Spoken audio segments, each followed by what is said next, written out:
voices that are in my head, wondering if they'll ever be put to bed. Feels like I am close to reaching my wit's end, holding out, but I'm about to blow it up like a volcano.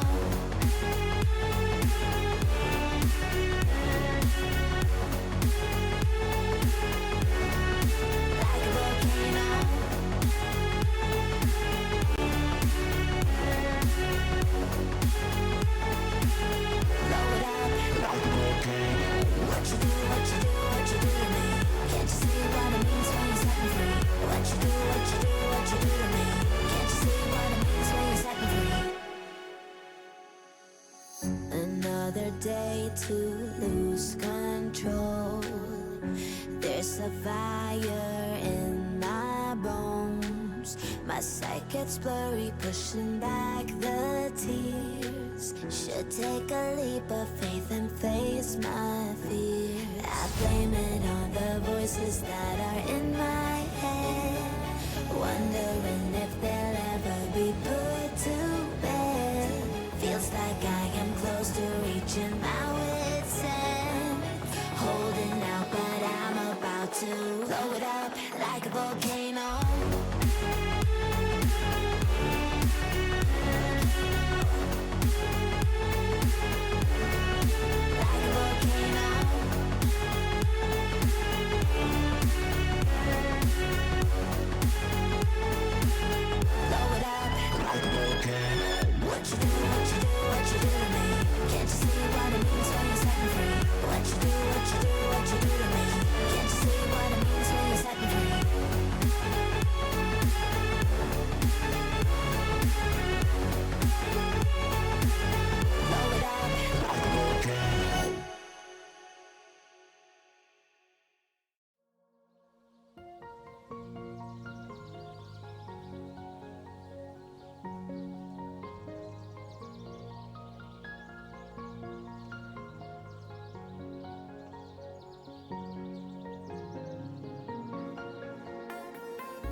Got drunk off your lie, and I lost myself again. You hit just like a drug. This time I won't let you in. You're playing with fire. No, I didn't, I'm the prey, but this time I won't collide.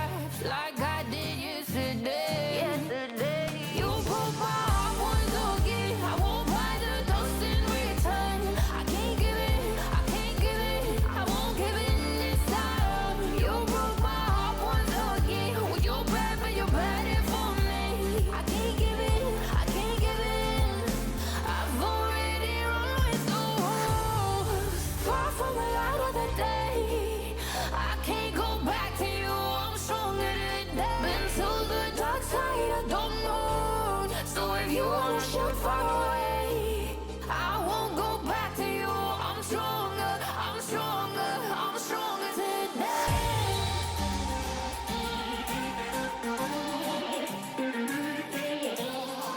I'm stronger today.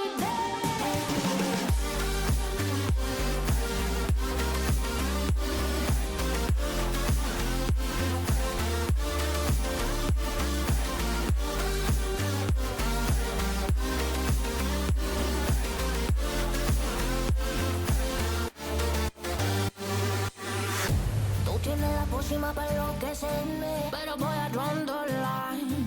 Que yo ya sé que es de ti. I got to stay away, got to stay away. Sé que como un trofeo quieres tenerme, pero I don't need no one. Que yo ya sé que es de ti. I got to stay away, got to stay away. No, no, no, no, baby, no, no, no, no, no setbacks. No, no, no, no, baby, no, no, no, no, this time. You broke my heart once again. I won't buy the dust in return. I can't give in, I can't give in, I won't give in this time. You broke my heart once again. Well, you bad, but you bad it for me. I can't give in, I can't give in. I've already run with the wolves, far from the light of the day. I can't go back to you, I'm stronger today. Been to the dark side of the moon. So if you wanna shoot far away, I won't go back to you. I'm stronger, I'm stronger, I'm stronger today.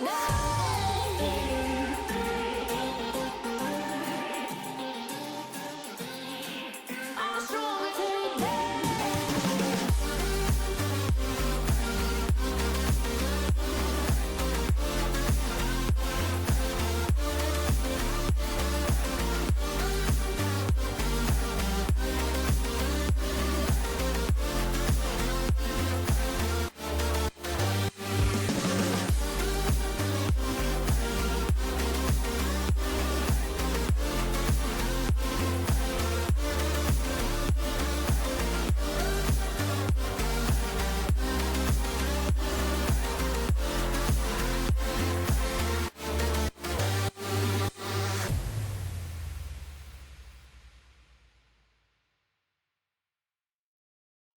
There you were on the other side of the room. Place was filled, but all I could see was you. You're magnetic, captivating, and you know it's true.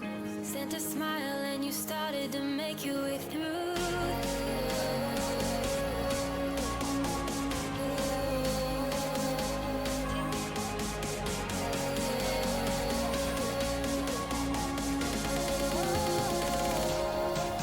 The crowd, it grew so loud. You and I didn't even care.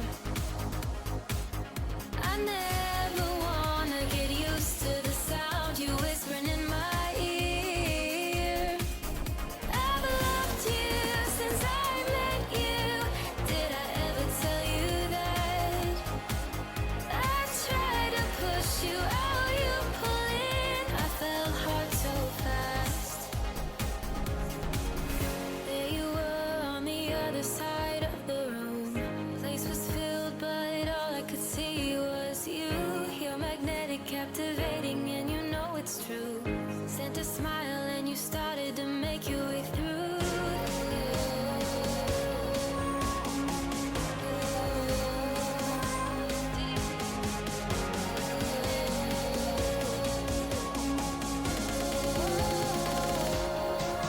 The crowd, it grew so loud. You and I didn't even care. I never wanna get used to the sound you whispering in my ear. I've loved you since I met you. Did I ever tell you that? I tried to push you out, you pull in. I fell hard so fast.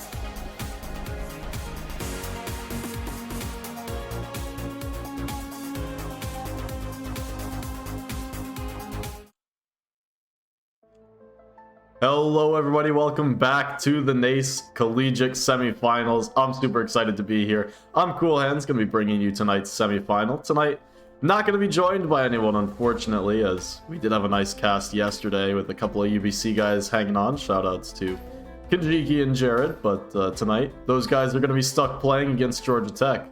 And honestly, I think they're going to be happier to be playing in this matchup than they were on the broadcast last night, though it was a lot of fun to bring you that matchup, the first semifinal match, of course.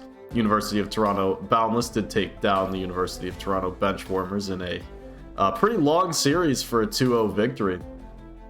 But anyway, just to jump into, some highlights of this matchup and what we're going to expect. This was, of course, the matchup in the grand finals of last season. Georgia Tech did lose to the University of British Columbia. They didn't actually manage to take a game at the end of last semester, so they're going to be looking for some revenge here early on in this playoffs in the second round. I say early on, but in just a 3-round playoff, it feels like we almost finish things up before we even get started, but it's been lots of fun. Round one, didn't see any upsets actually round one of the playoffs, and second round, basically brings us the best of the best against each other and only gets better from here. Georgia Tech, the 2 seed from the East, against the 8-0 UBC squad, going to be rolling out tonight, and UBC definitely going to be the overall favorites of tonight's matchup as well. I really do think they bring the #1 overall lineup in this entire league. I think that UBC, they also bring at least 2 of the top 3 lanes, in my opinion, in the off lane and in the mid. Georgia Tech might have the edge on the safe lane, but this semester, Georgia Tech's been a little bit shaky. I mean, it's been one of those teams where last semester they looked pretty unstoppable, but going into this term, it seems like maybe they're just a little bit out of sorts. They feel a bit less coordinated, Georgia Tech. They maybe don't play as many games together. It seems like their safe laner, Drano, did take over that top MMR spot on their team last semester, but then didn't manage to play too many games this term. So not sure how that's impacted them, but it definitely has made things feel a little bit rough around the edges, and they really do rely on their safe lane performance. So, that's going to be our main key to tonight's game for Georgia Tech, is seeing how their safe lane does manage things, not only through the laning stage, but how they're able to capitalize later on, because Georgia Tech, they play this 4 protect 1 strategy. They make sure Drano gets farm, and their games this regular season, they've been forced to play this catch-up game where Drano has been able to rely on his skills and abilities to catch back up, but the lanes have not been going amazingly for them. So despite coming out second place overall in the division, they've not looked the most in form. UBC, on the other hand, they really have just steamrolled their way to victory after victory. They're going to be excited to play tonight because I think they ended up claiming 4 forfeit wins over the season. It was either 3 or 4. And I just remember, conversing with them a lot throughout the season where there's last-minute forfeits, showing up to the game. They get all 5 guys in the lobby, and it turns out someone from the other team can't make it. And part of that is, when you're going up against a team like UBC, teams do get demoralized. They think, we don't really have the chance to win this one. Might as well not even play. We'll just give them the win. That's what would happen anyway, and I'm going to prioritize, doing other things tonight instead of losing the series 2-0. But UBC, they've been desperate to play games, and they really do enjoy playing their lineup together, and for good reason, because they bring a tremendous amount of skill to the game. And talking with their guys on the broadcast last night as well gave us a little bit of insight to how they approach things, and they are a little bit faster paced of a team, UBC. They're going to look to take the advantage they get out of the mid lane, where they do have probably the #1 overall skilled player, at least in the mid lane. And they're going to look to take that advantage and put the pressure on Georgia Tech. And I think they actually match up in terms of the playstyles pretty well, because said GT, they like to play this 4 protect 1. They rely on Drano's experience to dodge out rotations from the enemy side, catch back up in the farm if his lane doesn't go so well. He does play these power farm heroes like the Luna, like the Sven, and get himself into the game that way, while the rest of his team plays these more active heroes, tries to make him space. But I think UBC, they're going to not only have that read, because they do prepare for these games, they do treat this very seriously, but also they're going to have the game knowledge and the ability to put down vision to spot out Drano's farming patterns. They're going to be able to make the rotations deep into the jungle and dodge the Georgia Tech squad trying to force them to take these fights outside of their own jungle. And instead, I think they're going to be able to bring it to where it hurts for Georgia Tech, and that is fights when Drano's not quite ready to join in, when he doesn't quite have the farm to join into these fights. And I think UBC, they have some tricks up their sleeve that, not playing too many games this season, they've yet to reveal all of the combinations that they bring to the table. Like I said, UBC is one of the teams that does prepare more than any other in this league, from what it sounds to me. I know it's hard to find time for a lot of these teams to prep, but UBC, one of those teams that does have a coach. Found that out last night as well. I think we were talking about it. Ex-coach of 5-4 stuff, I think is what they were saying. And that's a pretty cool, little tidbit to have. Now, they don't do any active coaching, replay analysis and whatnot, but helps keep them on their toes with the drafting, helps keep them on their toes with the overall gameplay matchup. And like I keep going back to, I do think that UBC have this drive in them to interrupt their opponent's game plans. And Georgia Tech's, it's been pretty one-dimensional this season because, like I said, when they've become a little bit more shaky, they go back to their roots and they play this 4-protect-1 style where they are really, really reliant on the enemy taking the fights that they're looking to set up.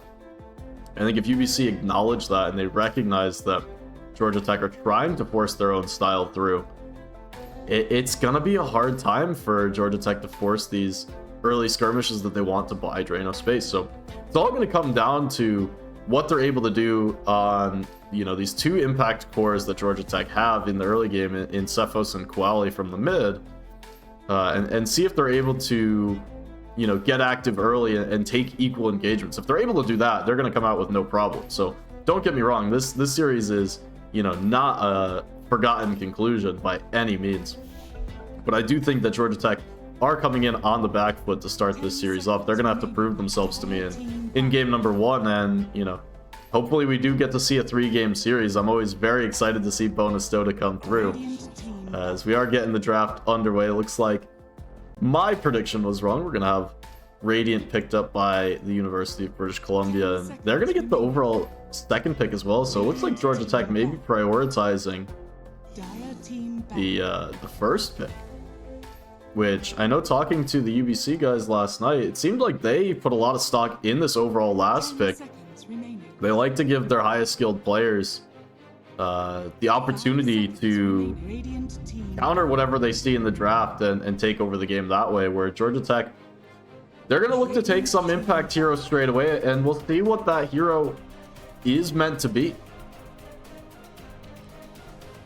Bans coming through. Georgia Tech taking out the Io, taking out the Chen.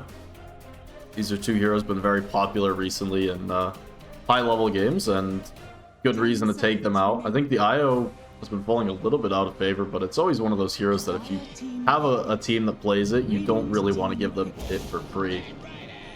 They will go ahead and pick up the early Bat Rider. I'm interested Georgia Tech actually banned out the Invoker as well.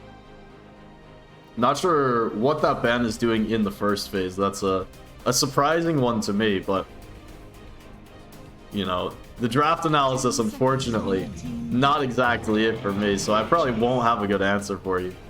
UBC going ahead with the Centaur to start things off. Centaur, one of those heroes that it feels like UBC actually just play every game. Gonna go ahead and dig out some of their matchups here. Try and pull them up in the stats. Let's see what UBC do actually like to play here.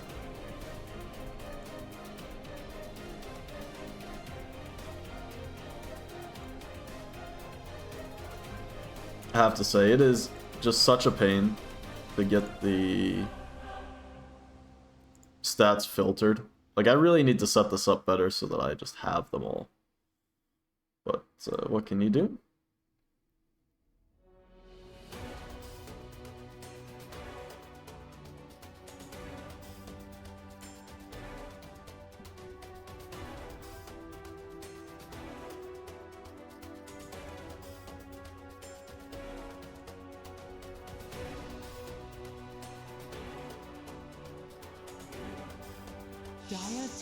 Here we go.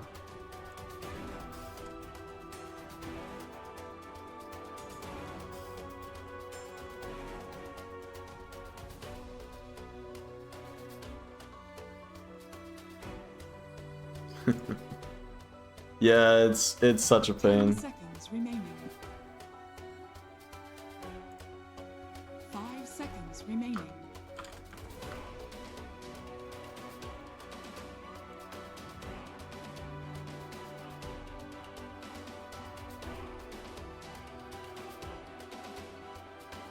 Alright, I can't find their stats at least, and wow, they actually don't have too many matches on the Centaur. Surprised. Just a pair of games on the Centaur this season. Interesting. Radiant team pick. Dire team pick. Gonna go with the techies as well, UBC.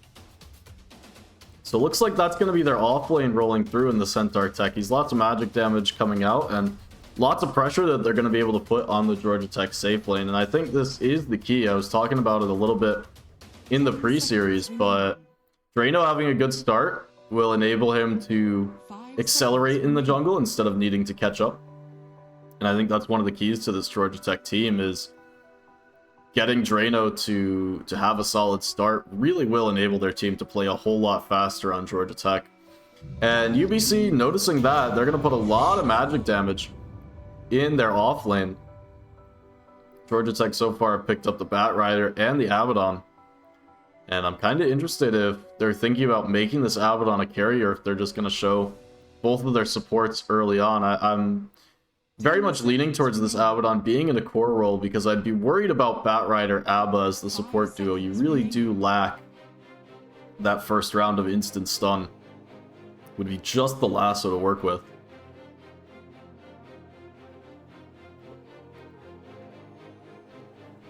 But with their bans coming through in the Medusa and the Anti-Mage, Georgia Tech might be indicating they want to play a faster style draft, and the Abaddon Pause 1, we have seen that come through. It can be relatively potent as well.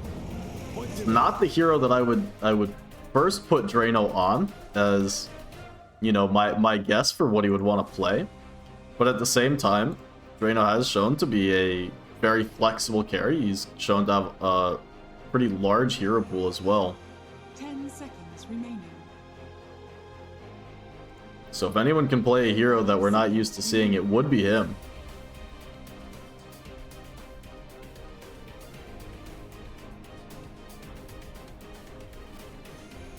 But looks like it is actually in his list of unplayed heroes, not only in this season, but overall in NACE, or in CSL, I guess, combined.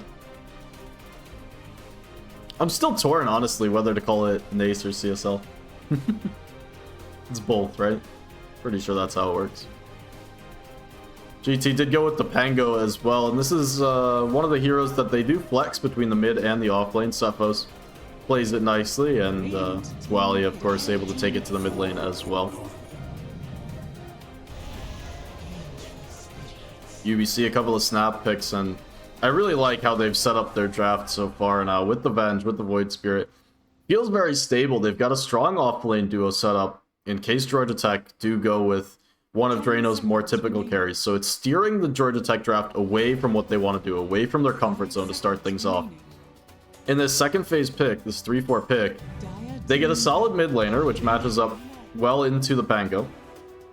But also, it's a mid laner where if Georgia Tech try and pull the rug out with their last pick, Void Spirit should just have a pretty decent game. It's going to be able to find the backlines as well, combo with the Centaur, with the techies to jump in, jump out, and play that way. And Venge adds a layer of save, adds the stun, just feels like an overall well-rounded hero.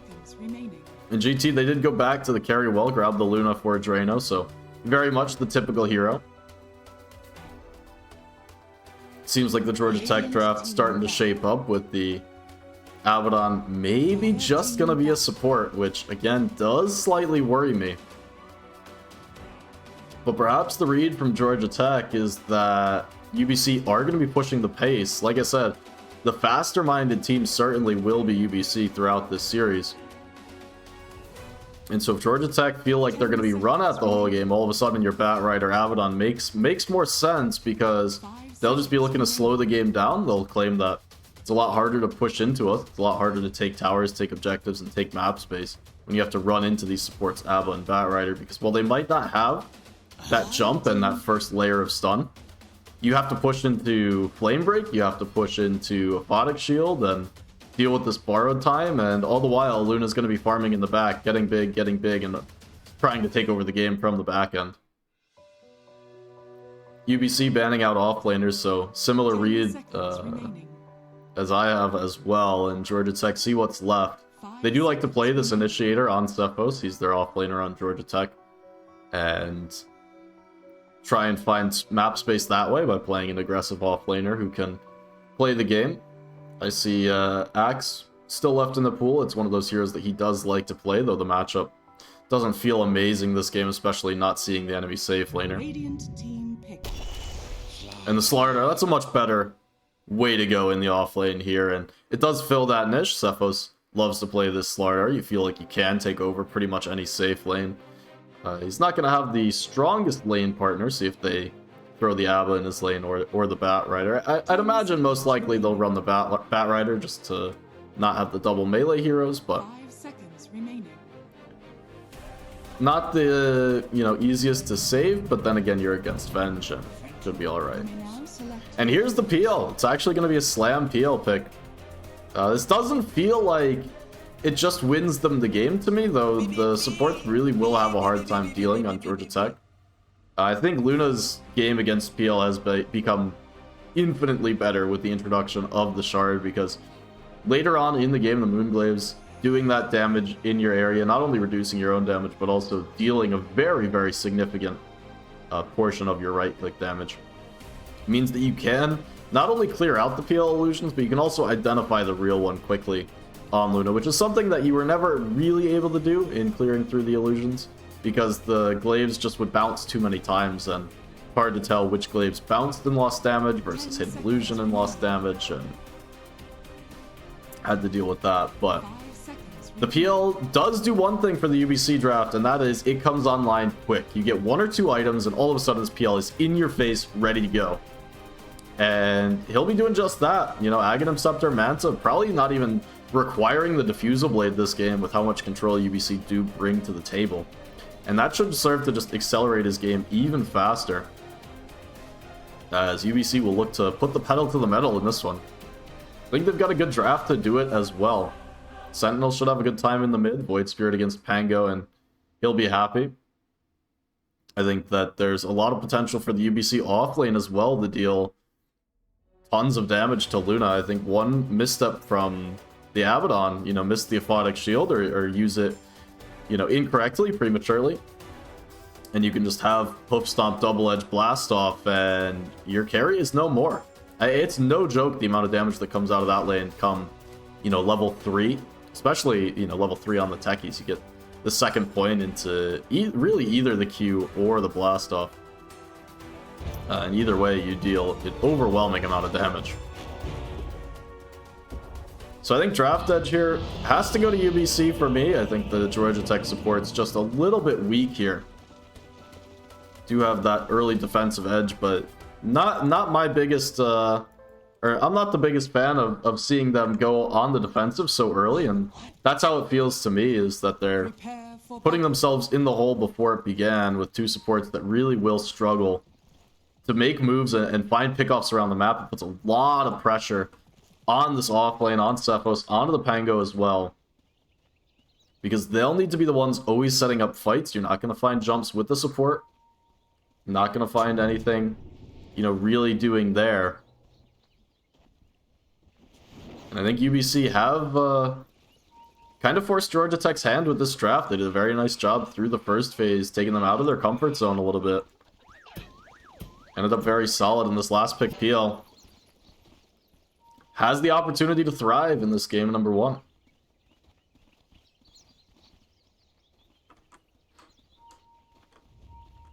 Let's see the teams before the game gets underway. A little bit of banter. Last hope for the United States, which is absolutely true.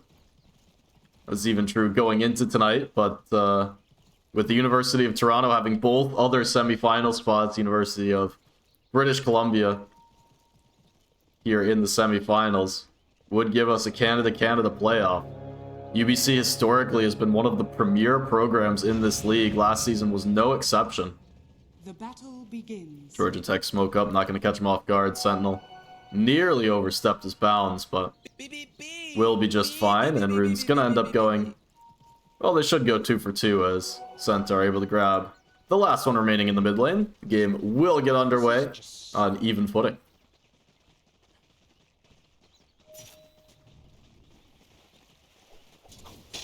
Quali, a nice block advantage here. No slouch in his own right in the mid lane, but Sentinel, as I said, really does bring it to the mid lane. So I'm expecting him to have a pretty happy time here as well. He's got a good matchup into the Pango as well. It's better this way.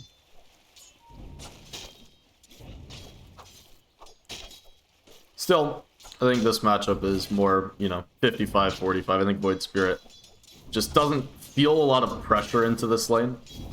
Get the level 6 and it's easier to be active out of the mid.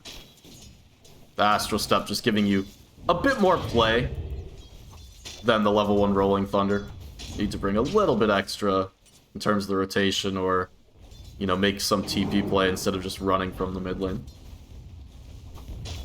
Still, the second you underestimate Pango, whether in the mid lane or on a side lane rotation, that's when he has a tremendous amount of damage to put out that you weren't expecting and will be able to find kills. So gonna see who gets active first out of this mid lane and what impact they can have, not only for their own game but for their team as well. But we'll take the hop around the side lanes to see how this game does start off.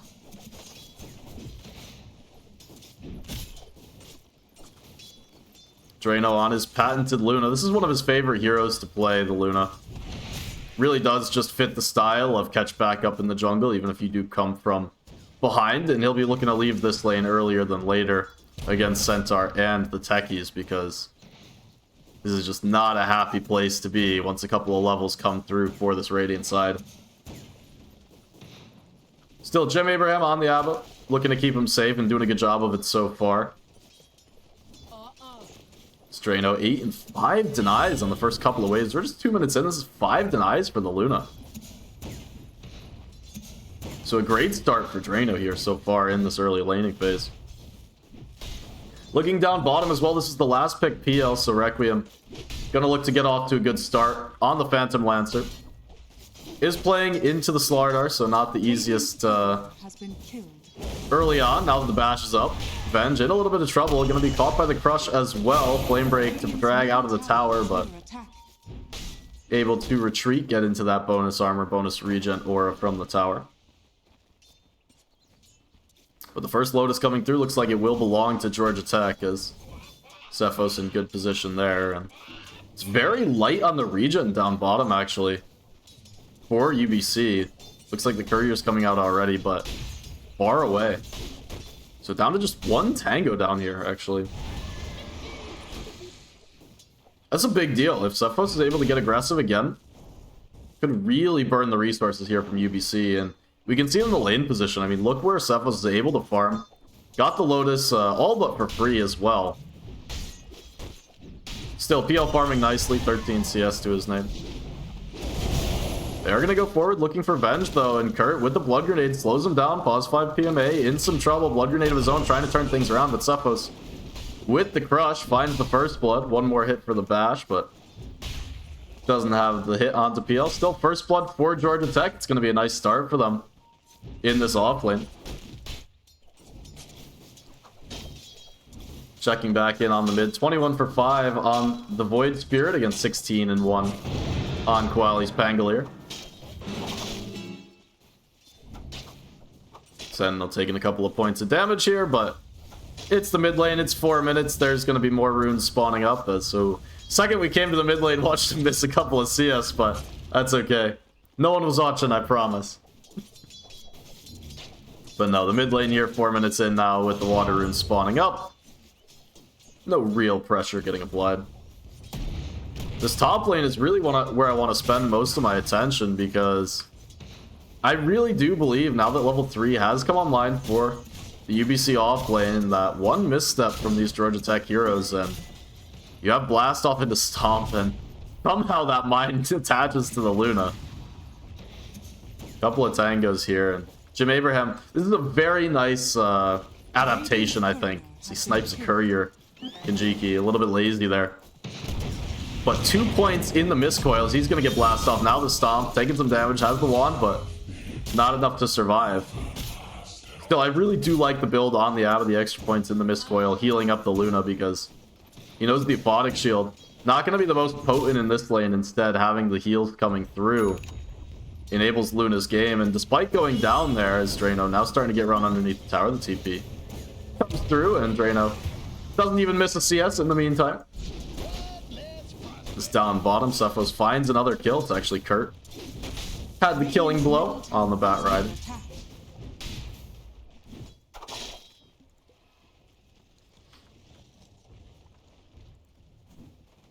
But Drano, you know, despite getting gone on, despite Jim Abraham going down, didn't end up losing, you know, a single piece of farm to that exchange. So you're going to take that trade any day of the week.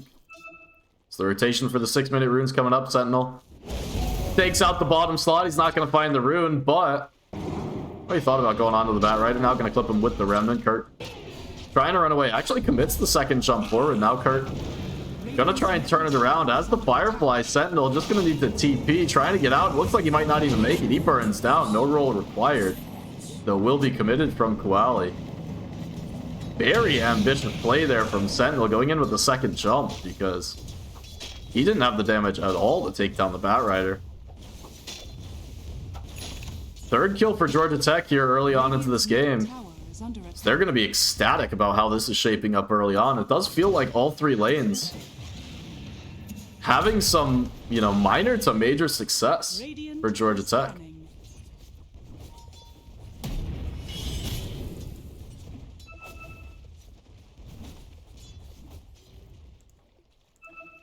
While I was looking for the rotation, not going to find it. Down to the bot side, Kurt just manages to snatch the Wisdom Rune. And pause 5 PMA with the TP, trying to get out the crush. Oh, Stephos couldn't path around the Skull and Bones. Chilling over on those side Ancients. Going to cost him the kill, unfortunately, but Kurt was able to secure the Wisdom Rune. Will at least have the XP to his name. So now the supports. Gonna loop around down bottom. Jim Abraham finds a couple of bounty runes as well. That extra gold's gonna feel pretty nice. Requiem was forced to doppelganger early, now gonna be caught by the bash. Flame break dragged him away. He's trying with the illusion bait, but it's not gonna work for long as it does start to burn down. It's still able to get away. So he had the TP rotations coming in, the first one from Sentinel. Not gonna find any kills with his first rotation of the game, but middle tower is under attack. He will prevent the attempt on his carry's life. Now looking to go forward, but forced away. Quali, in the meantime, picked up an amplified damage rune, that 8-minute spawn. Going nicely for him. Jumps up to the high ground, but just looking to steal away this little bit of farm.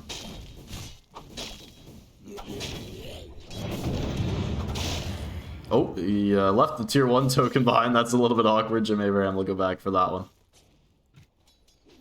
It's down bottom. Kurt once again looking, but Cephos, he's run himself into 3. The crush just going to connect onto 1. Trying with the sprint to get himself away in the flame break.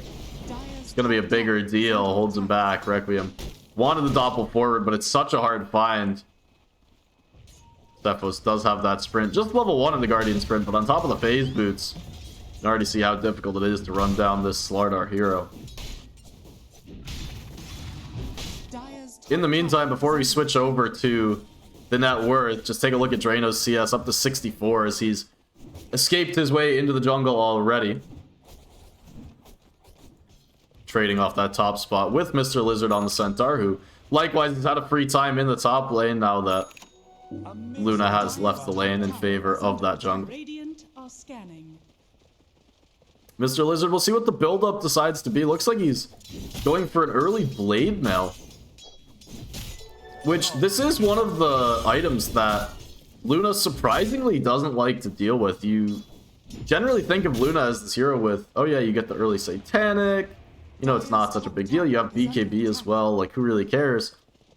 But the first Eclipse coming through you really don't want to press it if enemy team has a blade mail, because you don't have the HP pool to sustain against the magic damage that you're able to provide as Luna. So can make things a little bit awkward. I don't see any other heroes that really mind this blade mail, so I think Mr. Lizard really is just itemizing to keep Luna in the jungle for even longer than she might want to spend otherwise. Quali jump forward, gonna be caught by the Stampede. The Stomp came through, but the Shield Rune gonna keep him healthy now with the Rolling Thunder off the back of the amplified damage as well, but he's caught in the river.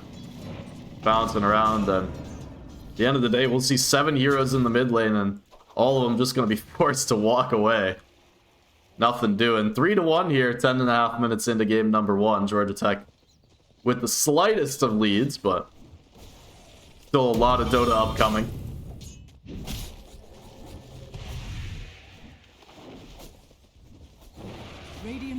Drano was able to find some extra lane farm and aggressive jungle camps as well. Needs to be a little bit careful as the support rotation's coming through. Sentinel as well in the area. But Drano got a glimpse of him, so Spidey senses were tingling. Techies doesn't run up on his own. And in the meantime, Georgia Tech team, they're going to be putting pressure with the siege creep on the tier 1 in the mid. They're going to get a lot of value out of this play as well. Be able to keep the wagon alive as the next wave comes through. They will be trading out pressure onto the top tier 1, but this is not a trade you're very happy to make for UBC. You kind of forced yourselves into it, running the team from mid where the reaction was to defend against the Pango. Running up here, not able to find the connection onto Luna. Sure, you get a tower, but much more important tower taken out of the mid for Georgia Tech. And they'll make their way down towards bottom now as Cephos has been anchoring down here. And look at this build on the Slardar. He's nearly completed a Yule Scepter rush. This is the last item I was expecting when I clicked on Cephos, but just looking for the extra layers of the Dispel. Hold him in place. You get the Stampede catch. Doesn't feel like the dream Yule's game to me even, but Cephos, he's got the idea and he's going to go for it, and I don't hate it off the surface. I was expecting something more like a Blink Rush in this game to try and combo with the Pango, seeing as the supports really do lack initiation, but Cephos instead going for this Yules. I'm still trying to make some sense of it in my head because, like I said, I still don't see how it's such a tremendous Yules game that you wanted on the Slardar. But he's got it completed regardless, and well, he'll take it.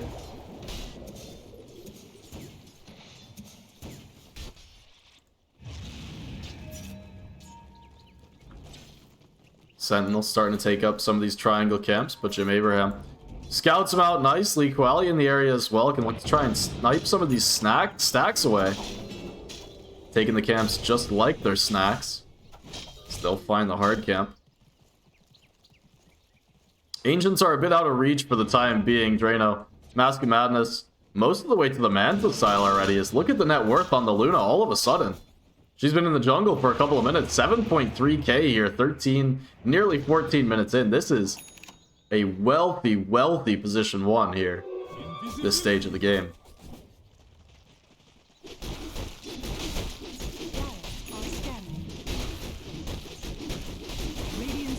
Requiem on the PL. I haven't checked in on him for a while, but he's got the Yasha. Going to be going towards the Aghanim Scepter. For now, holding on to some of the gold, but I don't think anything's going to make him go Manta before this Ags. I think the Ags is a farm-enabling item as well, so no real rush for the Manta Stylus. He'll wait for those items to get finished off before he does get involved.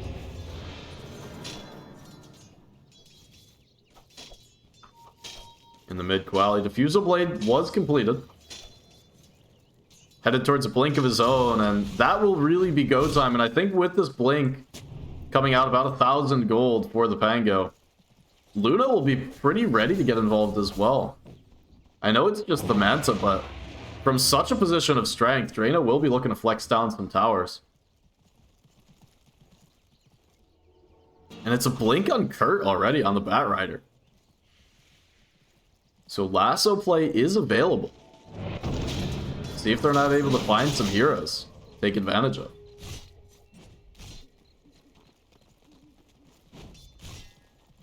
Dire's middle Looks like tower Kurt is under will attack. maybe show off this blink. Not gonna smoke with it Radiant's top tower is anyways. under attack. It's Georgia Tech want to hold on to this mid tower, and rightfully so. Kurt's still looking for the angle to set up with the blink dagger. We're gonna be underneath the ward now, so blink will be scouted. Dire's middle tower is under attack. It's perfect vision here for UBC as they'll make their way down towards the bot lane instead. Thought about turning it around briefly. The jump forward, actually not going to find the lasso, but Kurt still looking for him. The Stampede going to get +5 PMA away for the time being. Looks like he will make it to the low ground and escape.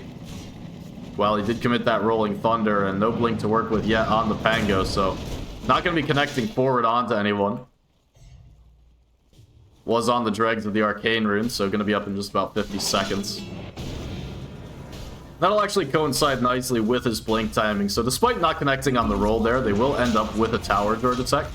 They connect with the Luna, and the next fight they will have Pango blink. They still have blink lasso available, and Cephos with the Yules, he's going to have a blink of his own short order as well.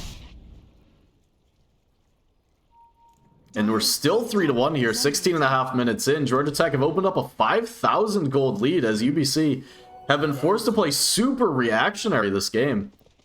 TPing and running all over the map. Not finding any kills, and they're not settling back and farming in the meantime. They're just getting outpaced in this one.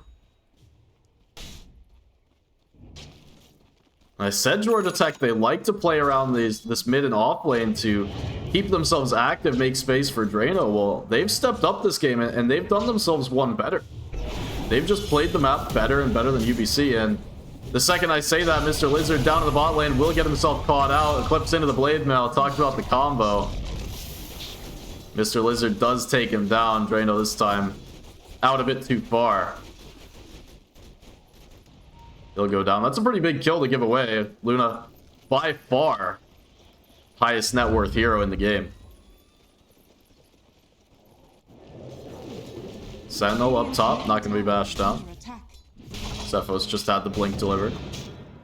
It fills me with nothingness. Just taking a look back at the Luna, you can see 584 damage from the blade mail coming through. All off of those Eclipse beams, by the way. So that's exactly why Mr. Lizard went for this blade mail build-up. He's going to find the blink onto Cephos. This is Slardar caught out the Stampede into the swap. Will be able to use off the magic missile, but just going to put himself right in the middle of those Techies mines. He goes down. Jim Abraham, borrowed time, only going to hold on for so long as Kanjiki, more than enough HP not to be clicked down. And Drano, he TP'd in for this one. He wanted to get involved, but this is not how you want to get involved. The Shard, he started to do some work, but Mr. Lizard surviving through it all. Koali blink with the roll, looking for at least one kill, but juked away to the side. Koali, he's not finding anything. He doesn't even have the vision inside of the trees. The TP comes through. Koali needs to get the hell out, and he will just make it. But the big pick off into Drano sets up an even bigger fight in the top lane where Drano TP'd into that one and immediately went down. The team not able to connect onto the side. Just trickled in some deaths. What was a 5k lead now down to 2, and still going to be dropping as Luna once again on the sidelines. Her net worth lead evaporating as PL finished off the Aghanim Scepter. Now going to work on the Manta style. Requiem all but ready to get involved in a major way in these fights. Jump in the mid, Jim Abraham. Borrowed time not available, so he will fall. Cephos able to get away with that Guardian sprint. Still Georgia Tech much harder to defend the mid from this position than it was just a couple of minutes ago. Trying to hold it without the Abaddon as well, but they're going to find the Blink. They're going to find the last Autobots by PMA. Still not the fight you want to take. They'll lose two. Sepho's now on the back lines, and he'll go down as well, but Yule's only going to buy him some time before he falls into the grave. And Drano once again stuck here, going to be swapped forward. The Blade Mail doing some work. Drano finds kills, finds a couple kills. That's three. Now turning on direct wave. He finds four. Sentinel, no jumps. He couldn't get out of the back. Oh, what happened? So much damage from the Luna. Oh, it's absolutely insane. And what a disaster for UBC. It looked like things were crumbling. Georgia Tech, if they lose this fight, the momentum is in the toilet. And their jump was atrocious. Drano comes in. It looks like he's going to feed for the third time in a row. And with the shard, he's just able to prevent enough damage coming through before turning it around and killing off everybody. I mean, that's just crazy. 3,200 damage coming through, but the more important thing is that's 3,200 damage coming through after his entire team was dead.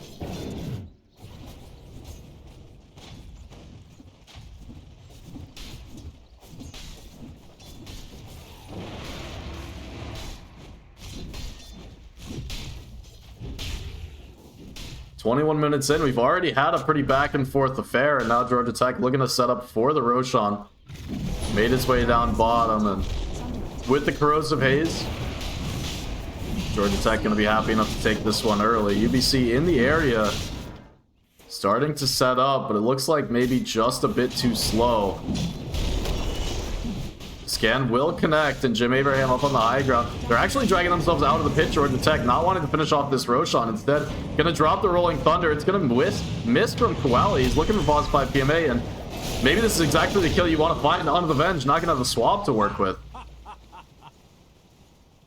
So it looked like it might have just been a miss. UBC disengage a bit too hard. They leave their 5 behind, and Venge, such an instrumental part of their team fight. They're going to have to give this Roshan up. As Drano level 18. Aghanim Scepter to work with the, on top of the Mantis Style, Mascomatus, and the Ag Shard. Nearly has the BKB as well. Just look at the level disparity here. Luna is so far ahead, and you look at this team, it really does feel like, you know, one more death on the Luna is deadly, but now with the Aegis, Drano ready to flex the might a bit. Picked up so much XP in that mid fight, getting so many kills with his entire team dead.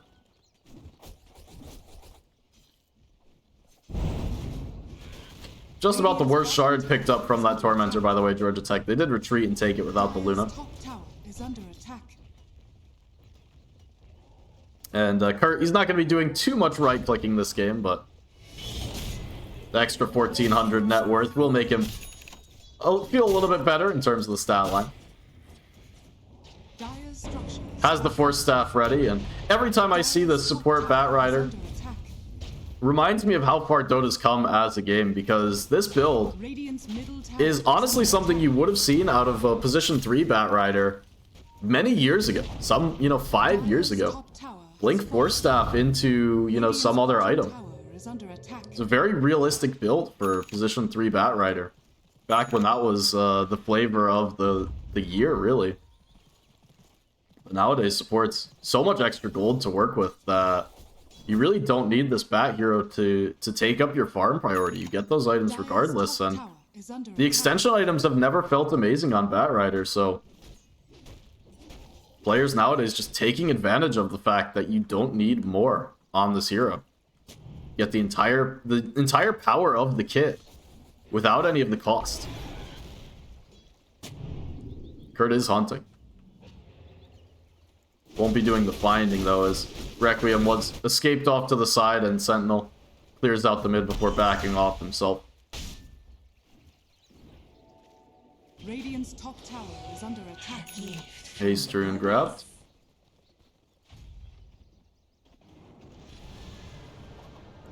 Oh, actually found him a little bit. Sentinel stuck up on the high ground for now. Haste rune gonna get himself out of there.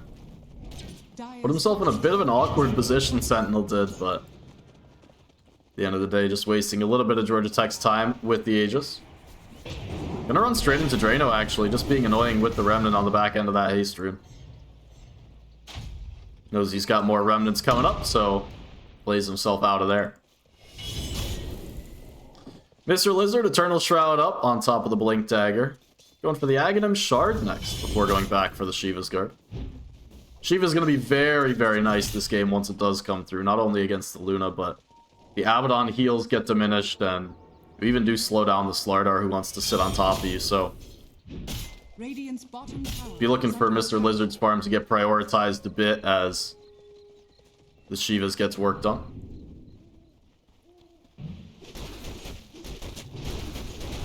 Requiem going back for the Diffusal Blade now.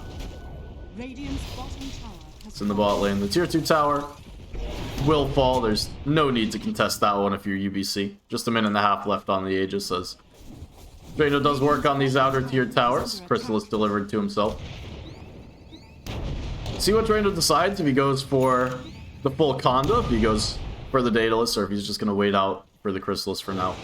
I'm a big proponent of Daedalus on Luna. I know people are, you know, appreciating the Conda nowadays, but you end up having more damage, especially with this level 20 talent. You end up having more damage from the Daedalus. Ooh, Sentinel during the TP going to be caught out by the Eul Scepter. Not able to chain the Crush, but they will find him regardless. The Lasso to seal the deal. And now Requiem, this is the real PL. Will be spotted out. Cephos has the blink canceled by that Techie's Mine and might just get Requiem the hell out. Looking for the blink angle, but they're not going to find him. The drums coming in clutch from Pause 5 PMA there as well. is under attack. As Kenjiki. Radiant's Very top nice that he's able to cancel out that blink dagger. Jim Abraham working towards the Aghanim Scepter. Age is about to time out, 15 seconds. UBC, they've been timing this one out, thinking about poking for now. Requiem needs to be a bit careful, caught by the Crush, but able to doppel away. Now runs back to the creeps. Drano wants to get involved in this one, but the Aegis timing out 4 seconds, 3 seconds, 2 seconds. Are they too fast? No, the heal's coming through. Drano pops the BKB now. The Eclipse turns it around. Doesn't need the Aegis because he's just going to start clicking away. Mr. Lizard falling low. Kenjiki now back underneath the tower. They'll take down 3. Peel on the backside did take down just Kurt, and Requiem able to run himself into the river, but it's pause 3, 4, and 5 taken down by Georgia Tech. Looked kind of awkward. They were engaging without the Aegis to work with anymore, and UBC, they tried to time it out. Ultimately, though, Drano hits the BKB. You just recognize that you're not able to play Void Spirit all the way back in the base for that one. Radiant's middle tower is under attack. Just not able to connect forward, and UBC, they were looking for their potential to time out that Aegis, even without the help of the Void Spirit, but ended up being just a bit too little. And look at this, Drano really feels this advantage, goes for the Blink Dagger super early on Luna. Talked about flexing the might earlier. This is the ultimate flex play. This is gonna jump on your backlines, press the Aghanim Shard, and just kill all of your heroes before my BKB duration runs out. In the mid, they find a nice kill onto Koali. That's a big pick onto the Pangolier. But Void Spirit, now with the Aghanim Scepter available, does make it easier for his team to find these initial pickoffs. UBC, they're not going quietly into the night with no Aegis on Georgia Tech, showing that they're definitely still able to play this game. And Requiem now working on that all-important heart. This is the item that really enables PL to stand and fight against the Luna and makes the illusions not die immediately, and with so much extra stuff to tank up hits, tank up damage, cause chaos in the fights, and the additional confusion. The heart going to be a big impact item when it does come through. It's going to be pretty shortly as well. Going to grab the Reaver. I thought he was going to grab the Reaver. I'll hold off for now.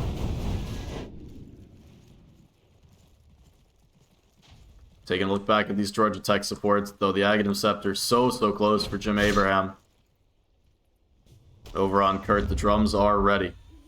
Gonna smoke up now. Working on the BKB next. And really like this extension BKB item on the Bat Rider, like I said, you just do the off-lane build with a little bit less gold priority.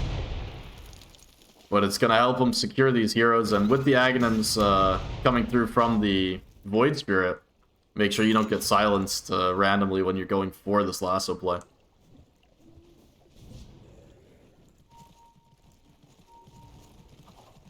Radiant's courier has been killed. Oh, the courier gets sniped, Requiem. That was the Reaver on it as well, so not going to have the heart for a couple of minutes now.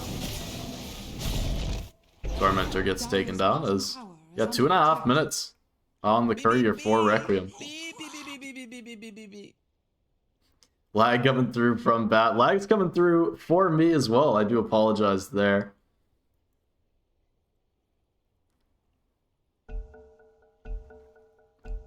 But nothing much I can really do about it for the moment. 30 minutes in here, 11-12, Georgia Tech up 3K in the net worth lead, and all of it sitting on the back of the Luna. Drano, a couple of deaths early on in this game as he did feed back-to-back kills, just kind of trickling himself in. But after that one turnaround fight in the mid, found himself an ultra kill after the team had gone down. Put him about 4 levels ahead, and he's never looked back, Drano. Take down that last outer tier 2 tower. Roshan gonna spawn in another minute. Georgia Tech gonna need to make their way to the bot lane and start to set up for that one. And UBC definitely can't let this Aegis go for free. So we see both teams consolidating down towards this Radiant jungle. Middle tower is under attack. It's the Drano illusions. Just being annoying. Dire's bottom tower is under attack. I don't think we talked about it, but Kinjiki going for, I'm going to call it a non-standard build. I don't see this too often on the techies, is the mechanism coming through, and does feel pretty natural. Go for a Greaves later on in the game, but I think techies, you're pretty much just spoiled for choice in terms of items, so feels like the mech, they wanted to get involved early. Instead, they did lose some of that early pressure, so needing to find some help in fight. Sentinel getting caught out here. He's got no more jumps. One to simulate to get himself over to the low ground, actually. So a little bit of juke coming through. Sentinel playing himself away, but Jim Abraham, he's there on the back to scout him out. A couple of body blocks coming through. Sentinel going to be clipped by the Yule Scepter and now taken down. 50 seconds on the deck. No buyback for the Void Spirit, but more importantly, not going to be able to contest this all-important second Roshan. Now available in the pit. Great timing for Georgia Tech. UBC not playing together to defend this one, so to lose their Void Spirit and all that because he basically just got run down with no Astral Steps remaining.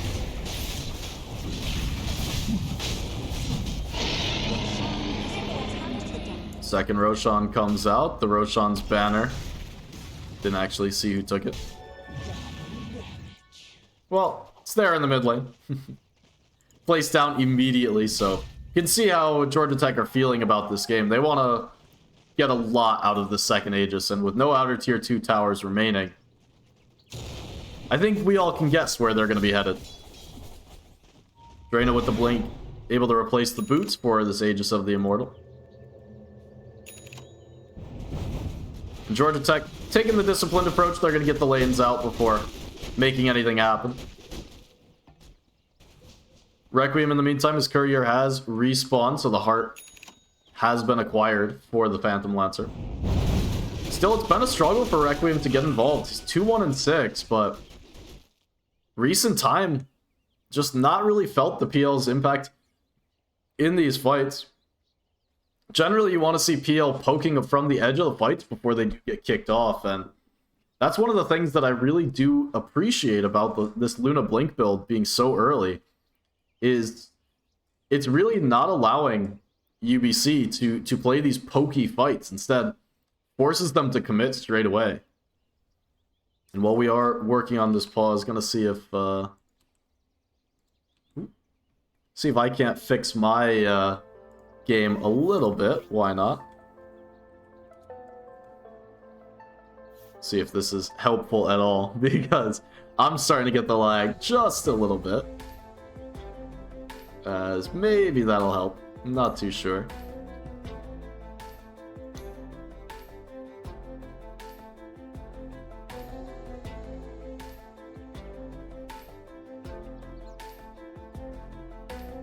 Yeah, well, everything should be fine, theoretically, so that's what we'll do for now.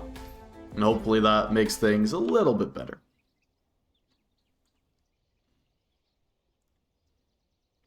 But 33 minutes in here, 11-13. Georgia Tech really coming back from this one. I mean, they had such an early advantage that they opened up by just playing really disciplined and really good map Dota, and all of a sudden they just turned that on their heads and almost forgot how to play. I feel better. Oh, Now they've put themselves in the driver's seat, and it's on them to let it go. But yeah, you can see this pretty big swing for Georgia Tech, and this came off the back of no kills. I know there's a lot of events happening here, but this stage of the game was 3-1, right? So it's not kills opening up that lead, it was just superior map play. Radiant's middle tower is under attack. That's how this all started off. Drano sent the illusions in, looking for vision on the high ground. Heads up with the main hero, just a little poke at the tower, and Cephos, look at this, the Wind Waker was finished off. Maybe that Yules was thinking for the long term. Wind Waker to save, and it's one more steroid, you can call it, on Luna. Needs to be careful here. Boss 5 PMA looking for the swap. He's going to find Drano. They're not able to connect it into the stomp. And now Drano pops the glimpse, spots the BKB. Running up to the high ground. 5 PMA. He's going to go down. The crit over the top to secure it. Still with no more BKB. Drano. See how interested they are in sticking around this high ground. And I think the answer is going to be not very. Enough time on the Aegis to wait it out. Wait for their cooldowns to be back up. And go for round number 2.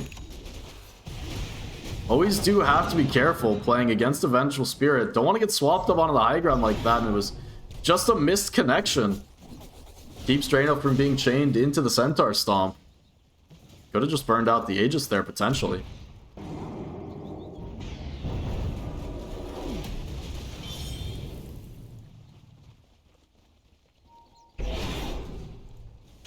So for now, UBC still stuck up on the high ground. Not too interested in leaving the base for any reason. Still, they've got a lot of room to grow on UBC. I mean, PL, maybe not so much, as the Heart really is one of the stronger power spikes that Phantom Lancer will be having this game, but about halfway to the Aghanim Scepter on the Venge, so if UBC are just able to stall out this Aegis, things do get quite a bit easier for them. Drano up on the high ground. They were looking for the swap angle into these mines set up from Kinjiki. Drano needs to be careful not to go too far, and now gonna be dragged back. The Manta, he's getting bursted down. He's taking a lot of damage. The Aghanim Scepter coming through from the Abaddon, but it's not enough to heal him through. They will lose the Vengeful Spirit, but they'll trade that out for the Aegis, and now need to get more for Georgia Tech. They're gonna pop the BKB on Luna. Mr. Lizard trying to run back to the fountain. Looks like he might just make it. The damage not quite there from the Lunas. They'll have the buyback from Pause 5 PMA. Trying to hold on to this tier 3 tower. They'll drop the glyph. Yules onto the Luna. Drano taking some damage. Will end up getting bursted down. Mr. Lizard round 2 under that tier 3 tower. Back from the fountain. Will cost them a buyback, but they'll find the Luna. That's a 2,000 gold kill onto Luna. And eventually just burning him out of the high ground. They get dragged so deep here on Georgia Tech. Once the BKB runs out on Luna, though, you can really see that she struggles in these fights. There's no Satanic. There's not the most damage. The team has to stay outside of the tier 3 range with such a great glyph. I know that wasn't the main priority, but the rest of the Georgia Tech team, especially these supports, can't stand underneath that tier 3 tower when the glyph is active. And now Cephos is going to get burned down out of the mid as well. Sentinel takes him down with no Luna. Georgia Tech really have no play. And UBC, they sense blood in the water. Gonna run up the high ground themselves, take down the Roshan's banner. Gonna get to work on the tier 3 tower. There is the free glyph for Georgia Tech. So with Luna spawning in 29 seconds, they'll force that one out. Meanwhile, down bottom, See the supports going toe-to-toe, but the more interesting battle happening in the mid lane was Requiem. Wails away on the tower. They'll take down the first tier 3 of the game. Has fallen. So UBC 1 kill on Luna is all it takes. I talked about it earlier where once you are so far ahead, Dire's middle barracks are under attack. any death on Luna is such a hard loss. So you can even see it's both of the carries in this game. 26k net worth on Luna, 25 on the Phantom Lancer, and next on their team is 18. Each of these carries represents so much of their team's net worth that if either of them dies, the rest of the team needs to full retreat, needs to give up major concessions to keep themselves in the game, keep themselves fighting.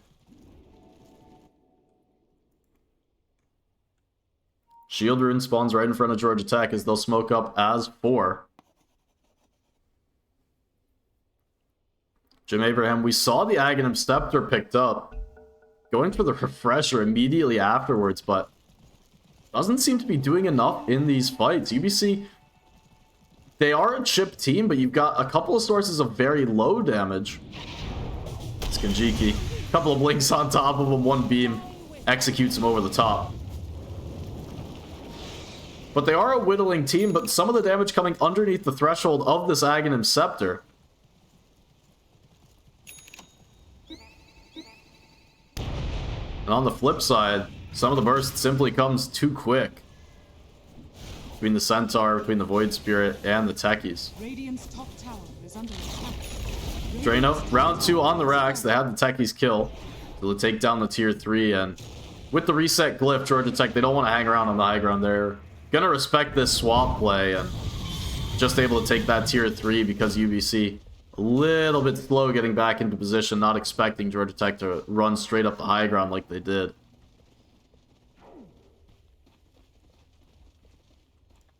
This game feels very, very even now where, like I said, one death on either of these carries swings the game so heavily in the other team's favor. Cephos up top, very isolated from his team. UBC, see if they have the read on this, as they are bringing support. Sentinel gonna jump forward, catches him with the Yules. Now gonna drop him into the Remnant, and it looks like they will just have him trying the Wind Waker away. Is Cephos, but the Stampede, they're looking for him. Actually able to get the blink away, and Cephos with the sprint gets himself to the high ground and somehow manages his way to safety. Picks up a fresh Aghanims for himself as well on the Slardar. These puddles are significant as well. He's got the Ag Shard set up on Cephos. Saw a lot of this out of the offlane, I guess 3-4 months ago. Maybe a little bit longer, actually, when this was becoming popular.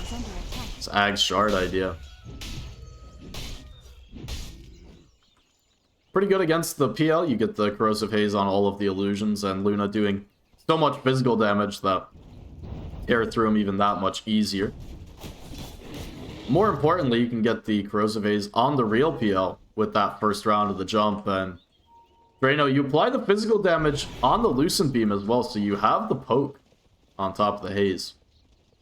Drano's hunting by himself. He's going to blink forward, looking for Requiem.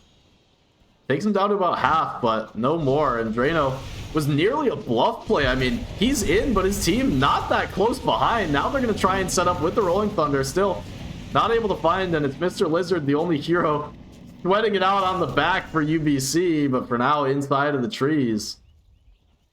No TP on the Centaur, so Mr. Lizard, he'll hold his ground.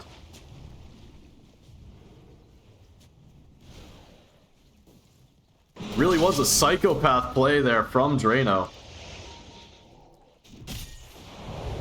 Cephos looking for Mr. Lizard now.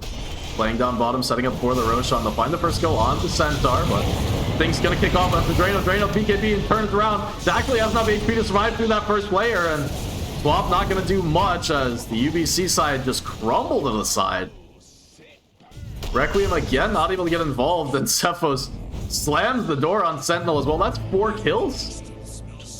And it looked really, really awkward there for Georgia Tech again, but Drano once again able to turn it around with the BKB. They'll expend a couple of buybacks on UBC, but not having one on Centaur. Of course, Benj did die back in that fight as well. So it's going to be a set of barracks for Georgia Tech. Roshan not required. Has fallen.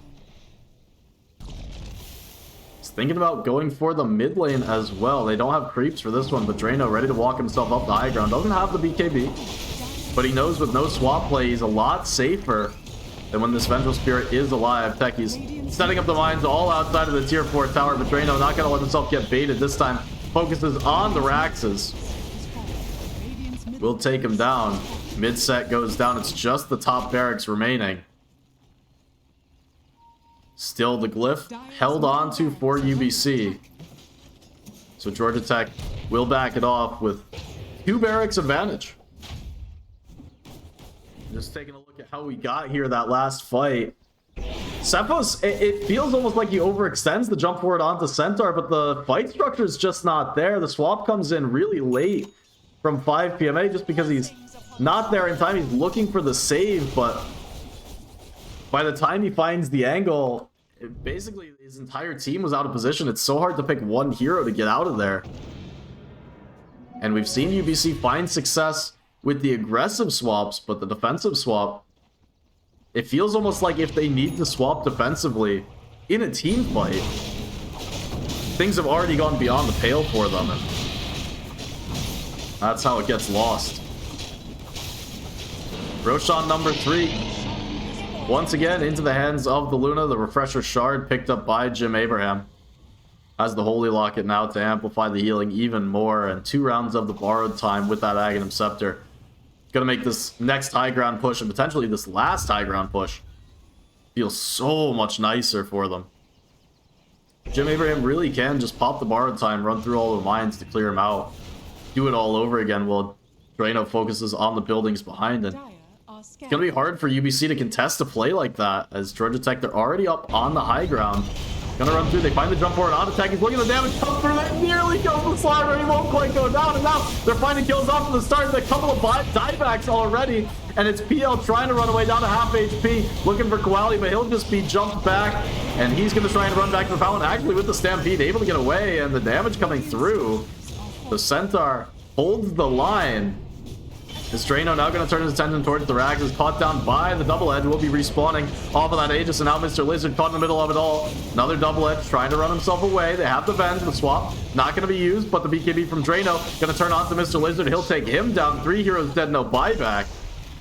As Georgia Tech slowed down briefly, but they will not be stopped. The minefield made things pretty scary for a moment, but in the end, Jim Abraham had more than enough healing, and Drano was there to pump through the damage. Mega Creeps claim now the tier 4 is fallen. Ancient getting worked on, the glaive starting to bounce around. Drano taking some damage. Still has that Aghanim Shard to work with. They'll take down Requiem. They'll take down 5 PMA. GG gonna be called. Just past the 45-minute mark here in game number 1. Georgia Tech off to an early start. Things got a little bit scary in the early mid game, but ultimately they were able to claw it back. They were able to find their team fights, and basically once they settled down, they settled into the game. Like I said, off to such a good start. I think they got a little bit overexcited, but found their way, took a breath, got back into the game, didn't feed any more kills, and really they didn't feed any more kills after those 2 consecutive deaths from Drano for the rest of the game. I mean, they died, what, a total of like 4 more times for the whole game? That is really insane. Your final score ended up being a 27-13. So some very nice play coming through from Georgia Tech to close that one out. And yeah, I mean, you can take a look at the graph too, and the win probability, that's about exactly as I would characterize this game. With such an early lead for Georgia Tech, swung back into UBC's favor, but then Georgia Tech bringing things back their way and never really letting go.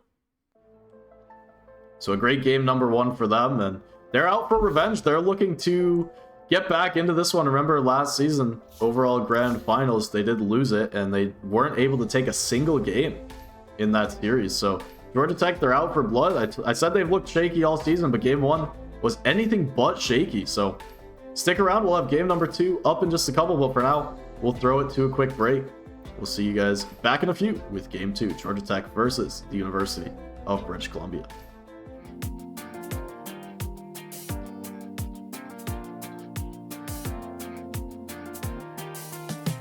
Whenever you get lost, I will be there for you.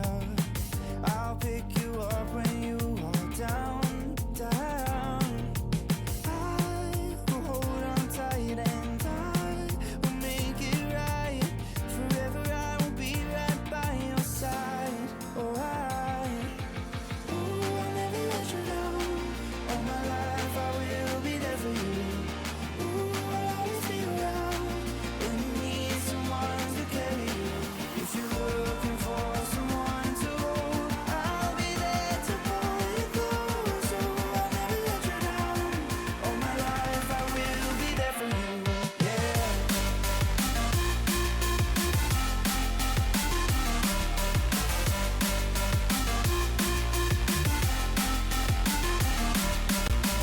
I'll never let you down. All my life I will be there for you. Ooh, I'll always be around when you need someone to carry you. If you are in the dark, I'll shine a light for you. Show you the way when you get lost, lost. I will hold on tight and I will make it right. Forever I will be right by your side. Oh, I'll never let you down. All my life I will be there for you.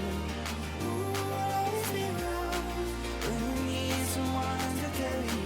If you're looking for someone to hold, I'll be there to pull you close. Oh, I'll never let you down. All my life I will be there for you. Yeah.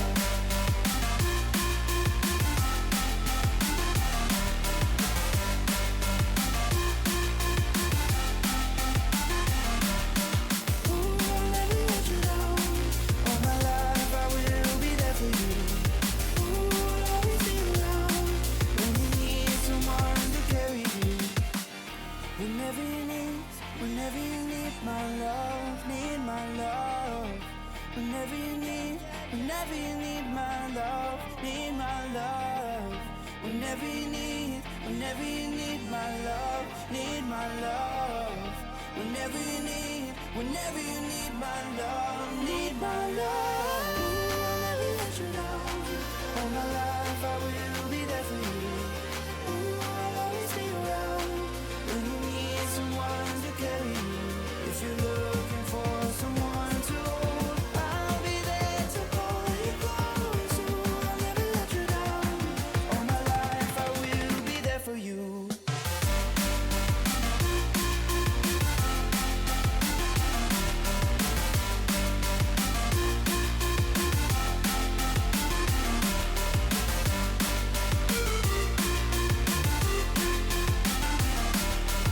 Ooh, I'll never let you down. All my life I will be there for you. I walk miles to get to you, babe.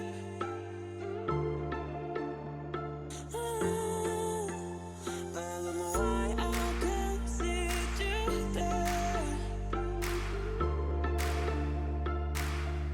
I've tried to be there, but every day I'm harder, and I just break my heart, babe. I've tried to be there.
I don't mind being right, even when we got it wrong.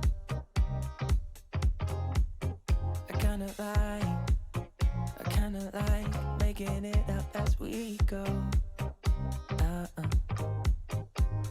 And ever since the second grade when you first caught my eye, I knew.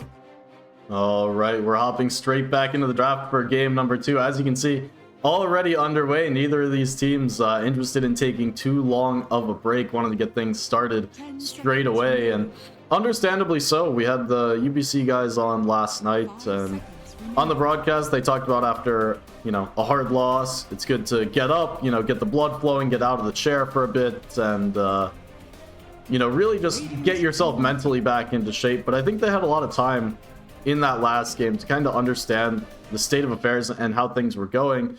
But at the same time, they had their mid game to fall back on, where they were making good moves and, you know, kind of finding the tilt side of Georgia Tech, where they were willing to throw bodies one by one. 10 seconds. And generally, I'd be worried about them starting up straight away. And one of the, you know, things about this draft is you see the Luna there banned out in the first phase.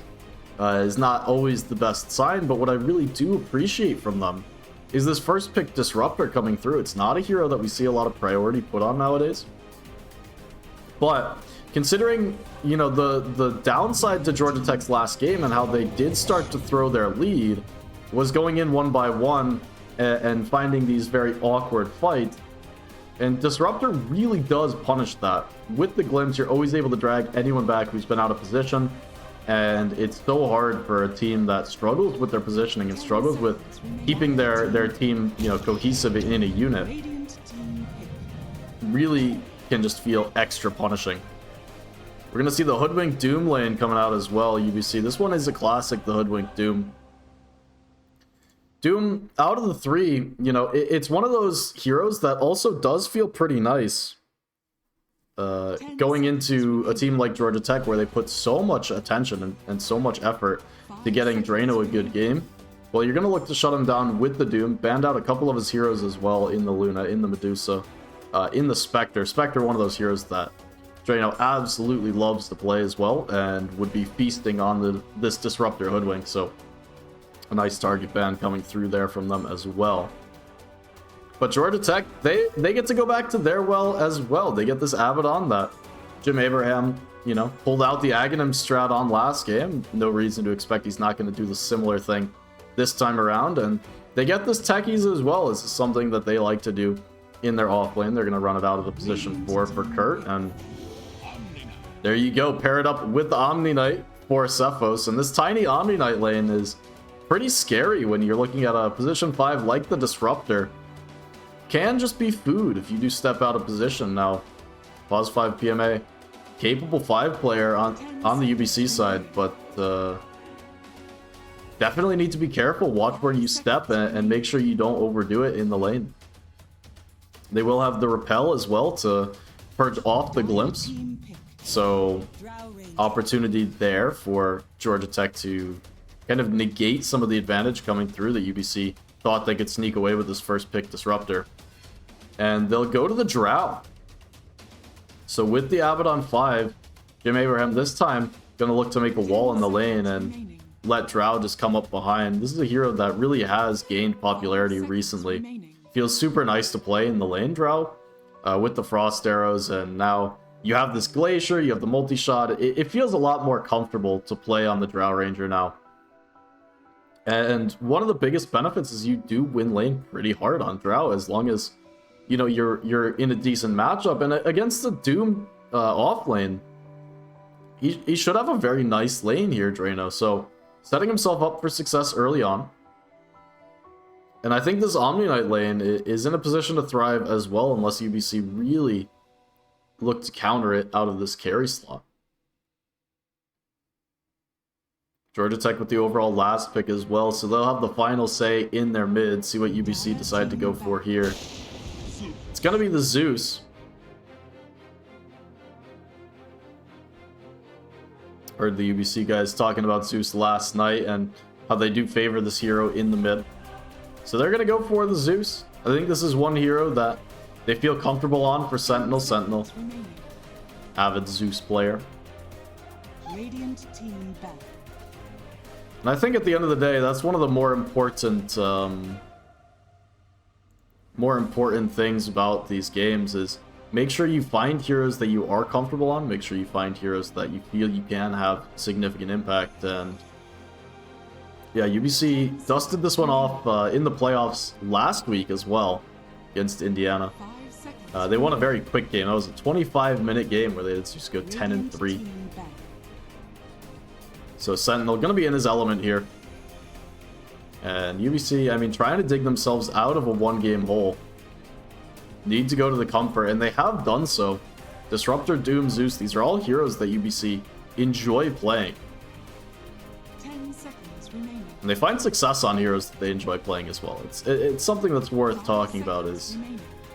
the heroes that they like to play are the heroes that they do win. Red team back.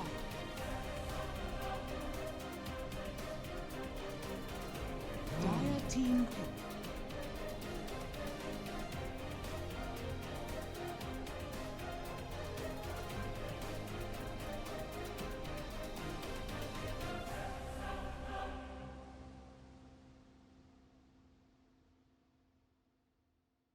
Ten seconds remaining.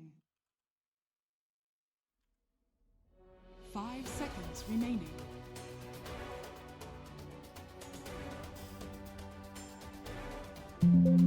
Radiant team pick. Faceless Void. They go for the last pick, Faceless here. Definitely a good way to get on top of the Drow. I'm a bit scared though. I'm actually very worried about this Faceless and whether he'll have enough in the tank this game, because into Abaddon Omni Knight, there's so much heals and there's so many opportunities to keep heroes safe inside of the Chrono. Couple that with a couple of different sources of catch and silence and ways to find the Faceless.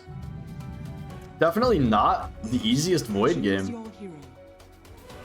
And Georgia Tech gonna go with the last pick, Earth Spirit mid. Quali dusting this one off out of the history books. This is gonna be a fun one. Quali played this so much last season and before when Earth Spirit mid was all the rage, and very comfortable, very competent on this Earth Spirit mid. It's a lot of fun to watch Quali play this hero. He's going to get it into the Zeus as well. Actually, I couldn't tell you too much about that matchup. I think nowadays with the Heavenly Jump, it's actually not as bad as it might seem for the Zeus, because early on you have the Arc Lightning to find the CS, and once the levels do come through for the Earth Spirit, sure, you take a bunch of magic damage, but you should be able to jump away from the Earth Spirit with the Heavenly Jump, where in the old days with no mobility on Zeus, this would be, you know, disastrous of a last pick. But I think Georgia Tech have gotten what they like to play. Jim Abraham on Abaddon. This is a new one for me, but he liked it in game one. He's go straight back to it in game number two. And meanwhile, the rest of his team, Kurt on the Tiny, Cephos, Omni Knight, Quali, Earth Spirit, these are heroes that these guys are really going to enjoy playing. In game one, I talked about how the Georgia Tech draft felt a little bit flat to me. Game two, I have a similar concern for UBC, where I'm not sure that Faceless Void is going to be able to do enough damage this game to get through that healing coming through from the Abaddon, to get through the Omni Knight. It's all about finding the Drow Ranger on the back, but I think there might be enough support for him where Drano will be able to stay to the side of fights, force UBC to jump out of position even further than they want to, and cause a lot of, you know, confusion and pose a lot of questions that UBC will have to answer. But as I said, I had, you know, a similar analysis of the draft in game number one, and Georgia Tech, you know, once they took a hold of that game, they really didn't let go. So following that pattern, we'll expect to see a game number three out of this one. UBC needing to find a victory here in game two to force a continuation of the series. And not biased at all, but I do love seeing Bonus Dota come through. So going to be rooting for the game number three.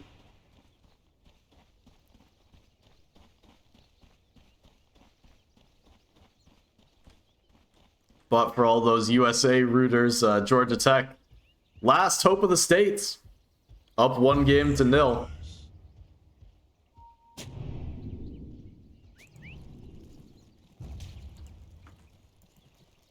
Ward drop down, Kinjiki gets here, and the smoke doesn't get broken either. Sentry Ward gonna be scouted out. See if these teams changed up their warding structure or ideas any, but it seems like these are relatively standard for them. I do know that talking to a lot of the CSL teams, not just this year, but throughout the years, one of the main, ways the teams scout when they're not doing in-depth replay analysis with coaches, teams aren't spending a ton of time figuring out matchups. It's scouting through Dota buff and target bans and figuring out what teams are comfortable on, how to force them out of that style. And it's also looking at some of this early vision the teams put down, how they like to play the first couple of minutes. The battle begins. But it seems like, both teams just going with standard approach to the early game and how they're going to play with this vision. See if any of these do get dewarded early. Very interested to see if early support rotations come with sentries to the mid lane for these wards, but for now, we'll get the game underway. Game number 2. Sentinel going to start it off on his high ground. Quali, this should be a matchup that he's pretty familiar with. As since Earth Spirit was so popular, even just earlier this year, or I guess last year, but you know what I mean, within the last 12 months, so much Earth Spirit mid. You get to see this matchup from both sides, the Zeus against ES. And Quali, as the Earth Spirit player, I'm sure he's played this matchup himself a bunch of times as well. Just to talk about this last ward getting placed, Kurt. This is definitely not your standard ward. Especially not against a power farmer. They're not against Gyro. They're not going to be making any stacks in that area, but scouting out early rotations, the bounty rune. Make sure Quali can get refills off of that rune, perhaps.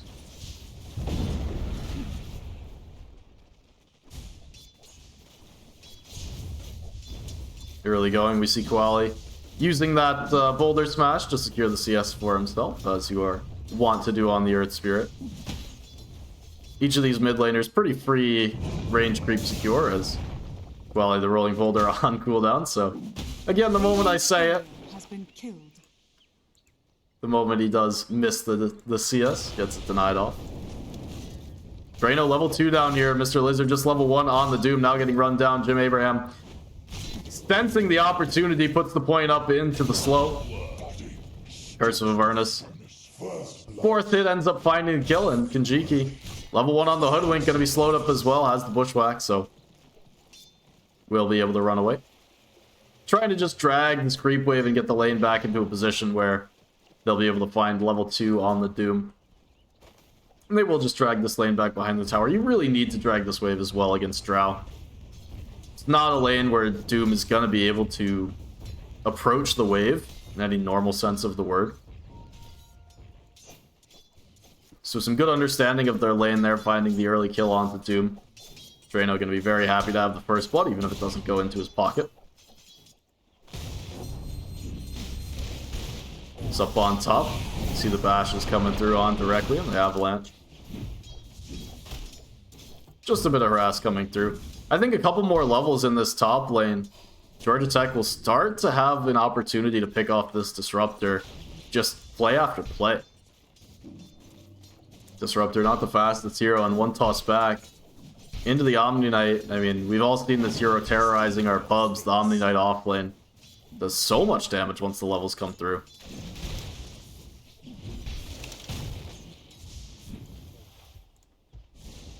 Talked about this ward, setting up bounty rune secures for Quali, and he'll run towards that top lane, rolls up, grabs the 3-minute rune. Perfect location.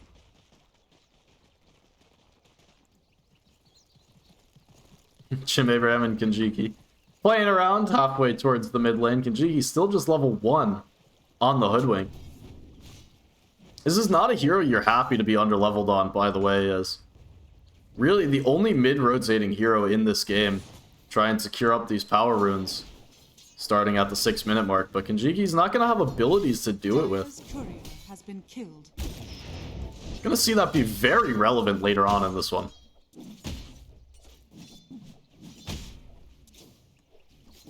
very even in the mid lane. 21 and 3 against 21 and 1. Make that 21 and 4 against 21 and 1. Wally with the roll. Heavenly jump forward. Sentinel finds the second water rune. But very even mid lane, and that's how we expected it to go. But Wally, level 5 up now. See the extra points in the boulder smash do plenty of damage, and gonna start to threaten Sentinel as well with the rolling boulder, with the boulder smash, and he's gonna put that next point into the magnetize. See if he decides to go forward.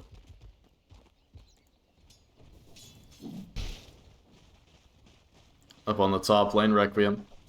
20 and 6 against 20 and 3 actually for Cephos. So Cephos having a very nice time up here.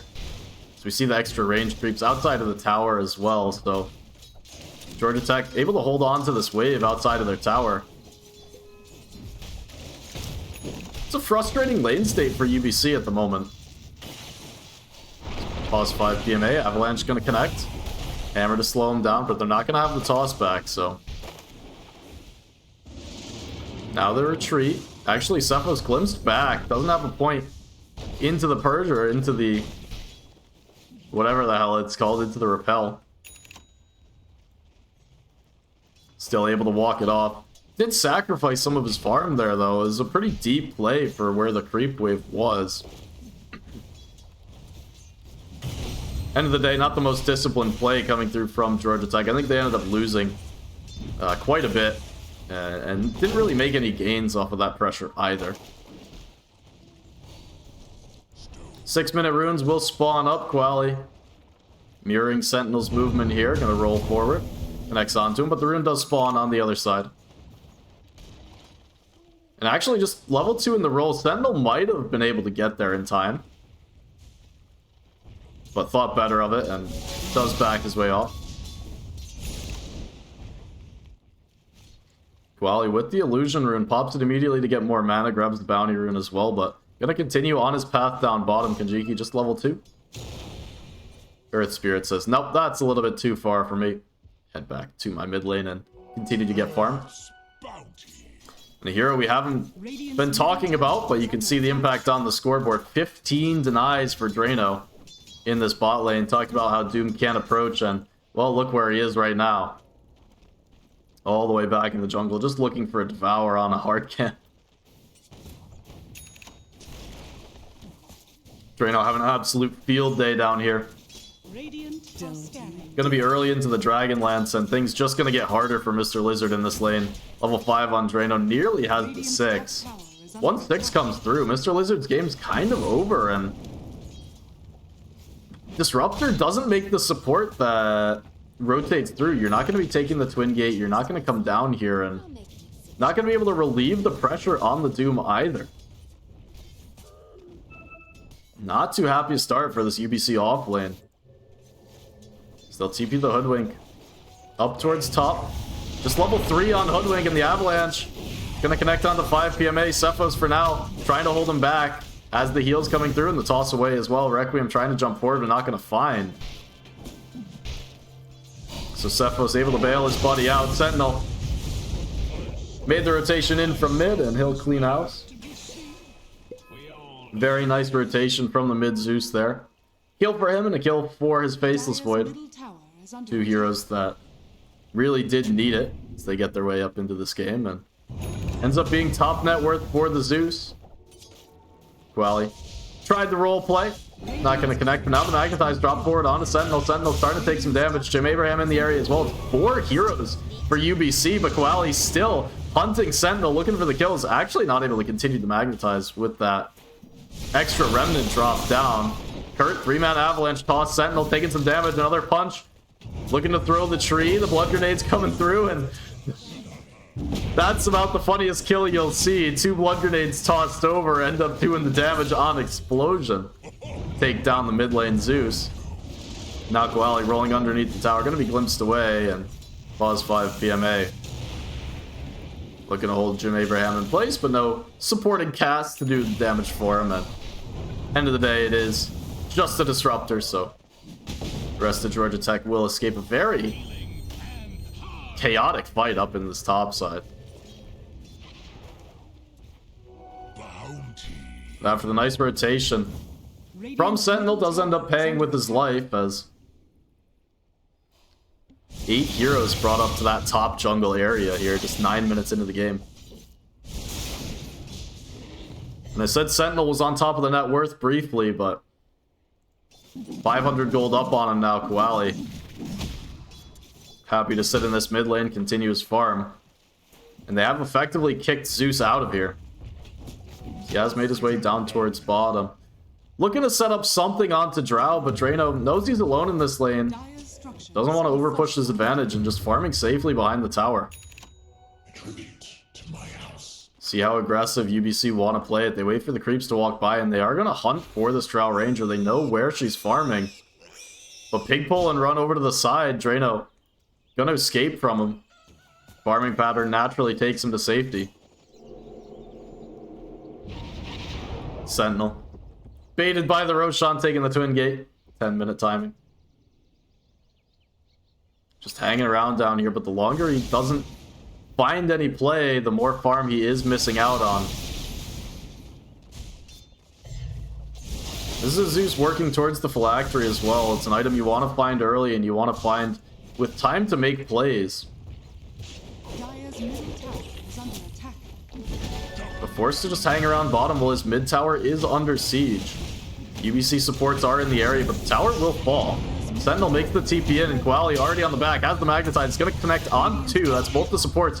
Clipped by the Magnetize, +5 PMA, in some trouble. Koali tried to roll away, but glimpsed back. Still a lot of HP to work with on this Earth Spirit, and he does find the kill. +5 PMA going down to the Magnetize. Not only do Georgia Tech grab the tower, find a kill onto the support as well as forcing rotations. And this was Faceless Void kind of making his way over as well. He was in the area, looking to see if he could find something on the outside of that fight. Effectively, he's been kicked out of lane as the damage from Stephos just too much. Extra points in that Hammer of Purity. And Faceless Void, not a carry that's happy to be jungling. Level 6, pre-Mask of Madness even. This is going to be a slow Faceless Void as he starts to ramp up the farm. But right now, bottom net worth of the cores. Dire's top tower has fallen. You can see just how painful it is to whack away at this Centaur. Requiem not having a good time right now in this game too.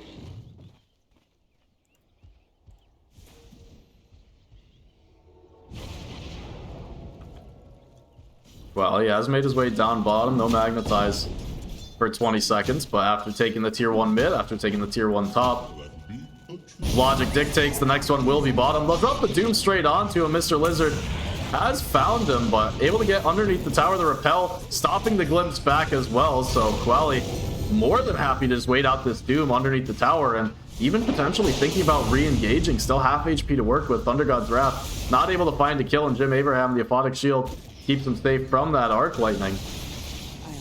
Koali hanging around, still looking for the angle. Plenty of remnants to work with. Blade Mail as well, back available. Sentinel needs to be so careful here. The Georgia Tech side underneath the ward. Once Koali does back off, Sentinel knows it's his time to run forward. Still underneath this ward, finally will be dewarded. The last click does come through the glimpse. Just brings Koali further away. Kurt was looking for the way in, but just short of the blink dagger. We'll have it coming up very shortly, though, on the position for Tiny. It's going to be nice timing. Brown boot straight into the blink, and Tiny will be able to make plays with his Earth Spirit. This will be a very potent duo running around the map.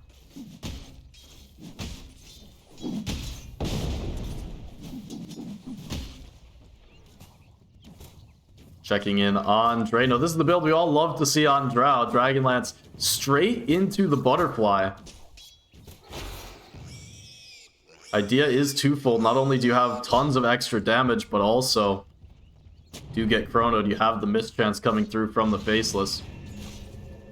Smoke around play from Georgia Tech, but Sentinel, they'll scout the Zeus TP. Cephos with the early repel, able to run away from the tower, and Georgia Tech will extract themselves from this bot lane. Kurt able to hold on to the smoke, but again, 250 gold or so away from the Blink Dagger. It's a little bit early to be making this rotation on Georgia Tech.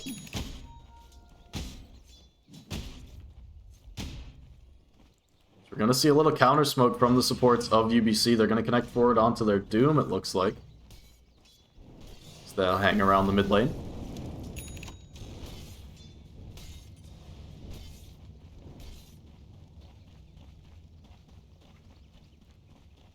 Four to 2 start in this game. Both games relatively slow in the kill scores, but this game has not been without action. Georgia Tech again opening up a 4K lead without the kills to fall back on. Earth Spirit can be caught out by the Static Storm. Still so much HP to work with on this guy. 1600 in the pool. Gets sniped down, but not enough damage to come through. Mr. Lizard now with the fresh blink. Does find the Doom on the back, but Jim Abraham slowing him down. Has the Aphotic Shield, but Earth Spirit, we will run into Sentinel, so Kowali does finally go down in this one on the back. Faceless able to take a kill as well. Jim Abraham gets nuked down by the Lightning Bolt. Much needed kills again going UBC's way, and feels exactly like the start of game number 1, where we get this early net worth lead from Georgia Tech. Things do slow themselves down as they bleed a couple of kills away, and the net worth lead suddenly back to 0. Radiant's middle tower is under attack. This is very interesting pathing coming through from Kowali, just turning it around in the river during the Doom. Might have expected a deeper wrap play coming through from the Zeus, or maybe just expecting that with the Thunder God's Wrath, there's no way he was living through all of the magic damage they're able to put on top of the Doom. This would be a big find. Sentinel looking for the kill onto Drano, able to silence him up, and Cephos with the TP has the heals. Now Drano turns it around, looking for the kill onto Sentinel. Sentinel dies to the camp. And that's the biggest play of all, as Sentinel was most assuredly dead at the end of that one. Nearly found the kill onto Drano. Tips come through from his team, and rightfully so, Sentinel. Very good read from him to stick around that neutral camp, make sure it's able to take him down. It's Drano, top net worth hero across the board, but just 0, 0, and 1 in terms of the kills, so don't want to be feeding this Drow Ranger. Saw what happens when you feed extra kills to the carry in game 1. Glimpse back, Drano falling low, but able to get the silence off. Sentinel not able to do enough damage with the Thunder Gods, will eventually take him down with the Bolt. Still now going to be caught up by Kowali. Magnetize on, and Earth Spirit will find the angle to take down the kill. Still, I think UBC, they're going to be happy with that trade, as they're going to pay with their mid laner, but they do pick up Drano, the overall net worth leader. And Drano just a little bit over aggressive to continue farming the top lane here. So low in HP, the support's able to just whittle him down. Cephos did as much as he could to heal him up, but eventually it's just not enough to take him down. The rest of the team did rotate in behind, so Georgia Tech, it's not like they got crushed in the fight or anything, but never feels good to lose your carry that you've been really enabling this whole game. Especially when Drow going for this early butterfly. When you go for a build-up like this, every death does set you back even further than normal. So this early butterfly is such a tempo item. You want to try and muscle up once you get the butterfly and hit the timing. Roll forward, Kowali. Finds onto Requiem, gonna be turned around with the Doom. Kurt trying to hold him back with the Avalanche, might just do so. Requiem actually able to drop the Chronosphere forward with the snipe. Sharpshooter comes through and finishes off the deal. Mr. Lizard might just be left for dead though, as did commit forward to finish that one off. Kurt with the Blink Dagger, able to salvage things there. This is killing a Doom with Midas as well, so we can see no appreciable net worth change, but again, UBC going to be more than happy with that trade. Even though they are forced to use the Chronosphere, this is a Faceless Void that struggled in the early game. He's now completely recovered. Just about 1,000 gold behind the Drow Ranger at this point in time. Mask of Madness Maelstrom going for the Manta style to purge off the Gust Silence.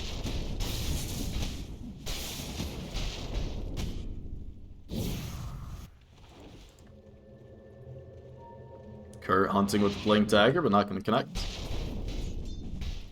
And wow, do I see that right? This is a very early Roche setup for Georgia Tech. And they've got the read here with the Abaddon. They get the extra attack speed, of course, coming through. Able to take this one down. UBC have no idea this is going on. They're going to get an early Aegis onto Drano with this Butterfly. I talked about hitting your timing if you're Georgia Tech, and it did get delayed by that first death from Drano, but does have the Aegis to work with now. And there are so many parallels to game one in this second game. Heroes are completely different, and honestly, the lineups are completely different as well. Where the team's game plan overall is not remotely similar. Georgia Tech so much more aggressive in theory this game. As Kurt finds the Blink Dagger, toss back on to Sentinel. This would be a big find if they have it. The Gust gonna slow him down for now, taking a lot of damage underneath the tower. Sentinel getting bursted down, and there's nothing they can really do about it, UBC. They just watch their Zeus die underneath the tier 2 tower. This game, no saves coming out from the supports. And just to finish off that point, this game, it's much more aggressive in theory from Georgia Tech, where they want to hit this early timing with the Drow Ranger, push up around it, and leverage the power of the Earth Spirit in the early game. We've seen them do that nicely. But again, just 8-7 here, 21 minutes in. Not a ton of kills through the early game. Georgia Tech taking that early lead and giving it back a little bit before taking an early Roshan. And now Drano, I mean, it's 21 minutes. He's starting to poke away at the high ground. With Zeus dead, there's not too much UBC can do about this.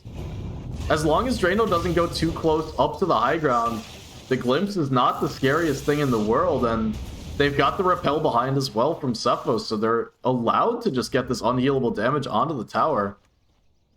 It's about 900, 850 damage just getting poked onto the tier 3. UBC just sit to the side, and all they can do is shake their heads. It's first Roshan paying massive dividends for Georgia Tech.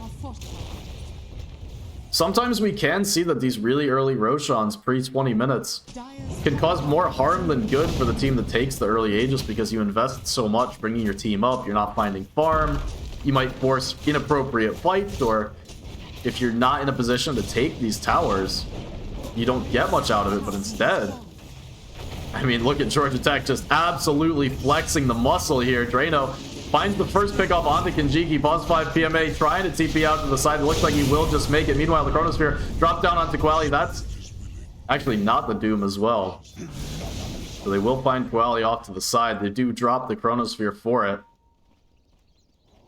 And while it's a good trade, they do lose the tier 2 tower in the top lane. And 30 seconds, you're going to be respawning on Quali. No Chronosphere to work with. And the Aegis still going to be in hand for about a minute and a half. Dire's top tower is under You're never happy to give up your mid laner, but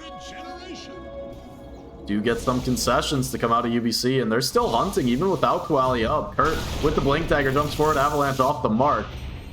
Drano still looking for the angle forward, but now gonna be forced to back off. They've run themselves all the way down to bot though, where the remaining outer tier towers are. The tier 1 still alive down in the spot lane.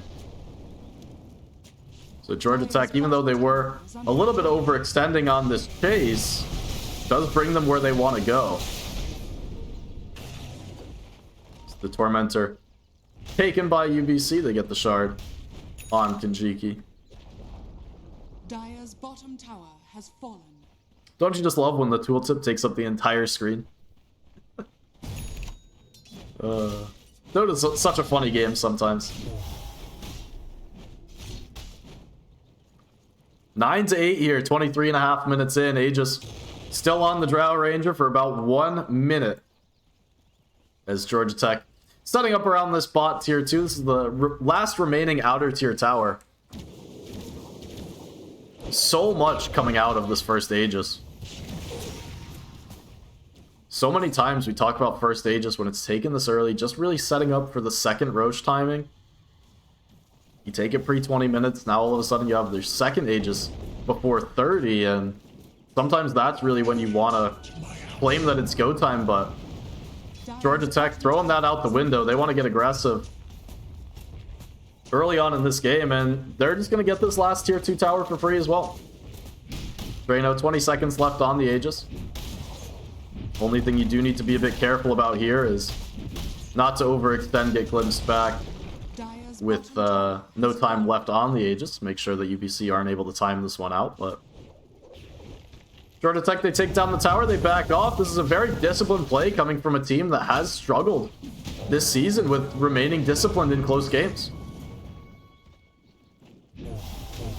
But this series really has looked like a whole new team coming through out of Georgia Tech. Cephos repelled TP, and the glimpse not going to bring him back.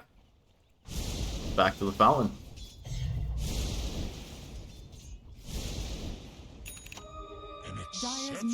That's something that's going to continue happening this game, as really it's just the Faceless Void able to cancel out these repel combos. I talked about it in the draft, how Georgia Tech can struggle with their positioning, but the Omni Knight counter to this Disruptor really makes this Disruptor hero feel so useless, and there's no net worth coming through from the Disruptor, so this isn't going to be the Blink Aghanim Scepter build-up on pause 5 PMA. It's simply never going to come. Hero that relies so heavily on Glimpse. Doom comes out onto Drano, not able to get down to the high ground, to the low ground, excuse me, actually. He's going to be dunked in the Static Storm as well. Quali able to roll himself away with the BKB used, but Requiem finds a 2-man Chrono, this one onto Cephos, and they'll take down this pesky Omni Knight. Kurt trying to run himself away and might just have the space to do it. Actually, goes down to the low ground, but has the blink away. Two big pickoffs for UBC there, though, and they're not done. Mr. Lizard with the blink forward. The Shiva's slowing down Jim Abraham. The borrowed time, he does get it off. Bushwhack holding him in place, and he heals back up to full HP, but with the borrowed time ending, he'll be glimpsed back into place as well. And oh, the stomp actually off the mark. Requiem not afraid to jump underneath the tower. The avalanche toss combo doesn't take anybody down, and Quali with the roll forward doesn't quite have enough in the tank either to take down Mr. Lizard. They will lose a couple.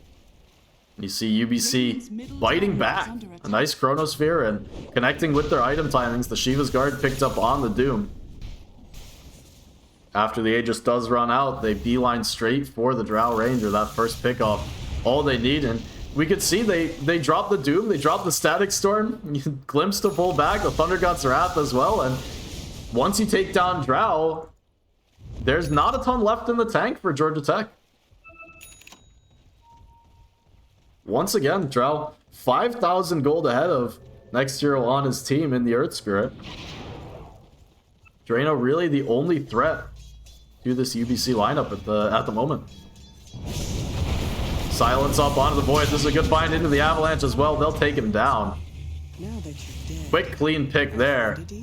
Georgia Tech, they'd smoked up, sensing the weakness. No Doom, no Chronosphere. One of the downsides of UBC playing a lineup that's so reliant on these big team fight ults is that once they're on cooldown, Georgia Tech do have leverage to go and force the fight, and they're willing to do it up on the high ground as well. Tier 3 tower will fall.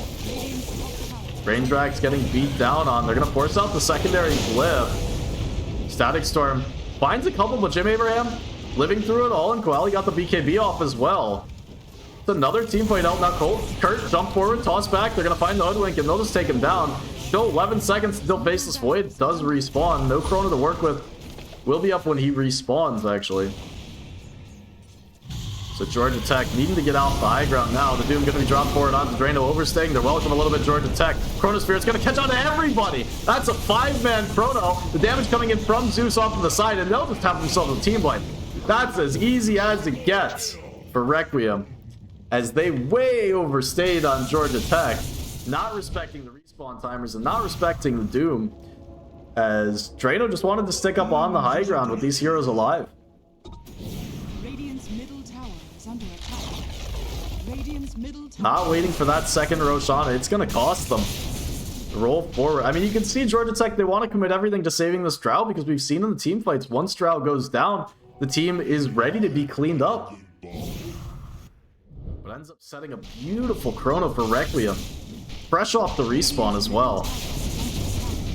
You can never count a Faceless Void draft out of games. As this game goes longer and longer, we're gonna see the Chronosphere becomes more and more and more impactful. Though I don't know if you can get any more impactful than a 5-man Chrono setting up a team wipe. Radiant are scanning. Radiant's bottom tower. Just look at what that does to the graph. This is already kind of a funky graph, but net worth and XP straight into UBC's favor. Goes from the slightest of Georgia Tech leads to now 4,000, closing in on 5,000 net worth lead for UBC as Georgia Tech, Drano does remain well farmed. But this hero will almost always die in the Chronosphere from this point forward, and the rest of his team have fallen behind in the net worth. Koali on the Earth Spirit, it's not one of those heroes known for the farming potential, and now that he's 3 and 4, you struggle to find an impact in these fights. Same thing for Cephos. This hero is known for getting lots of kills, but not known for too much farm potential. 1 and 3 on the Omni Knight. Blink Echo Saber now going back for this Conda buildup. Gonna need to get there to pick off these backlines and find himself a way into this game. Both teams grouping up, smoked up, playing towards this Roche pit down bottom. Jim Abraham drops the ward on the high ground. Doesn't know how close he flirts with danger, but has the borrowed time ready. He's ready to scout things out for his team. And Kanjiki gonna get picked off. Cephos just like that. Blink forward, finds the kill, but Koali over on the side. Has the BKB, so living through it on another Chrono onto 3. Cephos again gets taken down this Omni Knight. Even though Jim Abraham gets the borrowed time off, the heal's not enough coming through. Requiem will just find himself a second kill. Well, he rolled back forward. No BKB to work with, though, so gonna be forced away. And Drano wasn't able to get into that fight, so despite the Chrono not being onto him, Drow Ranger not able to hit the right clicks, not able to pump out the damage that they need to have a way back into that fight after the Chrono does get dropped. I just catch the retreat here as they clean up. Quali tried his best to get the roll in, but you can just see that Drano's not able to join that fight. He's trying to hold the high ground, but Georgia Tech, they just get themselves into this awkward position where sure, they scout things out with the Abaddon, but end of the day, not able to get the heroes close enough. The roll forward Sentinel wasn't quite able to clip him with that rolling boulder, so does find the TP out. That would have been a big kill for Georgia Tech. Instead, UBC get the Aegis, get the Roshan's banner as well, both of those Requiem's inventory, and escape with a 6,000 gold lead here 32 minutes in.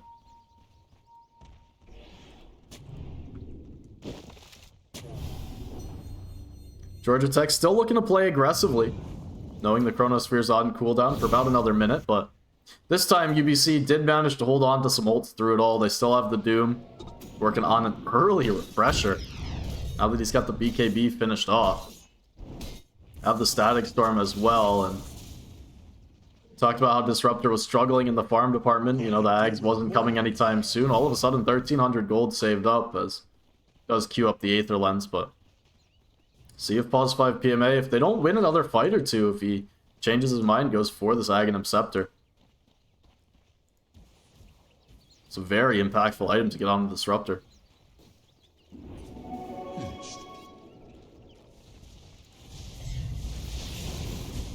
Sentinel as well, Manta style. He's been online, he's got the shard up, so the magic damage numbers already gone through the roof. About to get that level 6, level 20 talent with plus 6% arc lightning damage. Huge enabler to this right-click Zeus build. Has the Hurricane Pike as well, and just one more defensive resource against the Rolling Boulder forward. Things looking very, very scary for Georgia Tech now as UBC have planted themselves firmly in the driver's seat. Seen Requiem go to absolute ends of the earth to find these Chronospheres. 6, 1, and 8 on the Faceless Void, and last few Chronospheres have been absolutely beautiful. Absolutely beautiful.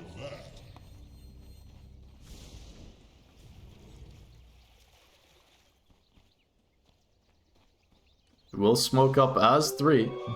Requiem. Scouting things out, looking forward for Cephos. Oh, a couple of bashes straight away. Cephos taking some damage. We'll be able to walk it off, though. Still, Requiem with the Aegis. Not a target Georgia Tech can really try and go on. A little poke from Drano from the high ground, but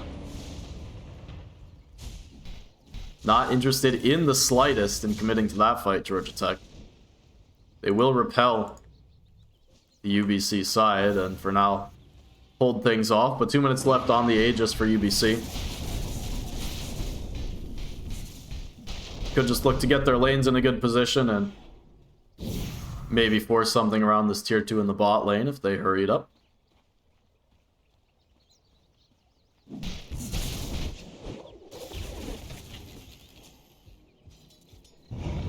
Quali headed towards the Aghanim Scepter.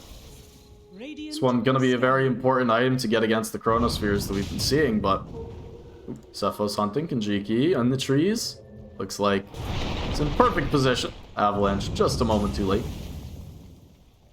But the Enchant Remnant from Earth Spirit gonna be a big deal. Again, hold that thought, Sentinel. This time he'll be caught up as the Manta Style gets the silence off Requiem from the side. He's got the Chronosphere. He's gonna find it onto Drow. Just onto 2, but it'll be enough. Or will it? The damage not coming through. The evasion on top of Jim Abraham's heals coming through. The Aghanim Scepter doing lots of work. And now Centaur Style bomb the Faceless Void. Does have the Aegis taking a lot of damage. Manta Style down to the low ground. Doom gets popped onto Drow, and the TP gonna be cancelled. Will be falling on Drano, and the rest of the team crumbles around him. As UBC, not exactly the team fight they envisioned, but a team fight they'll be more than happy to walk away from a win as they retain the Aegis. You see the 2-man Chrono. And I said Drow's gonna die in all these Chronos, but with just Faceless hammering away, not enough damage as the Mistcoil is coming through from the Abaddon on top of the evasion from the Butterfly. Just did more than enough, but at the end of it all, Georgia Tech just down too far. They don't have enough tools in the bank. You see Quali, BKB, and roll away. But it feels like they don't have enough resources, Georgia Tech, in these fights. They went for this draft that goes for these early fights. They took down the early towers so early and threw the advantage up the high ground. Now, UBC with the Chronosphere, with the Doom, with the Static Storm, the team fight is overwhelming from them. Gonna find the roll, and this is actually on the timed out Aegis. Requiem pops the BKB, doesn't have the Chronosphere to work with, but starting to hammer away, starting to find the bashes on the Tiny. He will go down. Jim Abraham did what he could with the Mistcoils coming through, but it wasn't to be. They going on this fight with no Drano. They knew the Aegis was expiring, and it was a pretty good effort. I mean, not to overdo it with the replays, but you can see just how close they do come. So with the Aegis timing out, they make the jump forward with Tiny. But able to get the BKB off and turn things around immediately on Faceless Void. So we hop back into the live game. UBC poked up the high ground slightly, but thought better of contesting into the high ground defense of the Drow Ranger.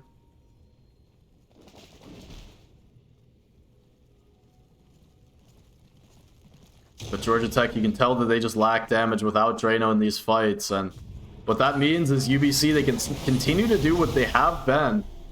Focus them down at every turn. Between the Chronosphere and the Doom, Drano has not had the opportunity to hit like the turret Drow can become the back of these fights.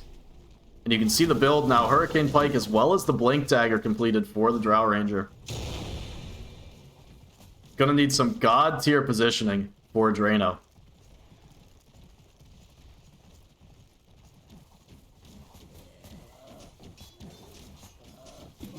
But now down 18,000 net worth. Georgia Tech, they collect themselves up in the top lane. Gonna need a major swing their way. So UBC, you can see even Hoodwink has surpassed Earth Spirit. I mean, Hoodwink is the 5th most farmed hero on the map. Drano no longer the top net worth in the game. Instead, Mr. Lizard on the Doom. Might is paying dividends enough. Refresher has been picked up. See if he goes for the Aghanim Scepter later on as well. Not needed for the time being because he can just drop the Doom down onto the Drow Ranger, and Georgia Tech, the rest of the team, they just don't have it. Almighty money. Sentinel, Aghanim Scepter picked up, so the Nimbus able to be dropped down on the back, and it's just one more thing that Drow's gonna have to deal with, is getting scouted out by this Nimbus. Can be undervalued, this Nimbus ability, for its scouting ability when you're playing against these heroes that really do want to play the side, whether it's, you know, a hero like the Hoodwink who's playing in the trees that you can scout out, but a hero like Drow that wants to be this counter initiator, you don't show until UBC's already dropped their spells. You're able to find on the back with the Nimbus. It's just another round of the scouting. You have the Thunder God's Wrath, you've got the Nimbus, then you can look for the Chronosphere, then you can look for the Glimpse. Just force out so many resources. And UBC, they have the option to play these fights very low commitment as well. I mean, they have no rush. There's not a lot that forces UBC to dump their kit outside of seeing the Drow. There's a world where Georgia Tech find the pickoffs on the supports.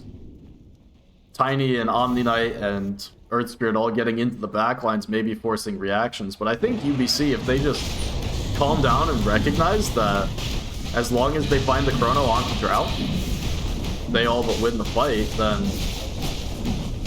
they're in good position this one. Roche number 3, this one gonna come with the Refresher Shard. Picked up by... I thought it was picked up by Sentinels. Yes, it is. In his inventory, they'll TP up to the top lane. Where Georgia Tech were making a little stab. And they'll have the glimpse on Jim Abraham. He will pay for the sins of his team. Georgia Tech gonna be happy. This is the only casualty they'll have to give up.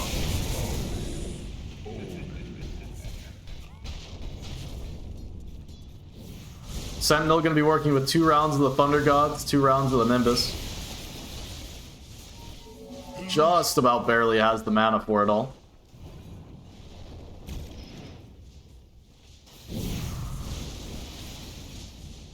As Requiem spoiled for choice in the items, MKB now online on top of the Mjolnir. Has a BKB as well.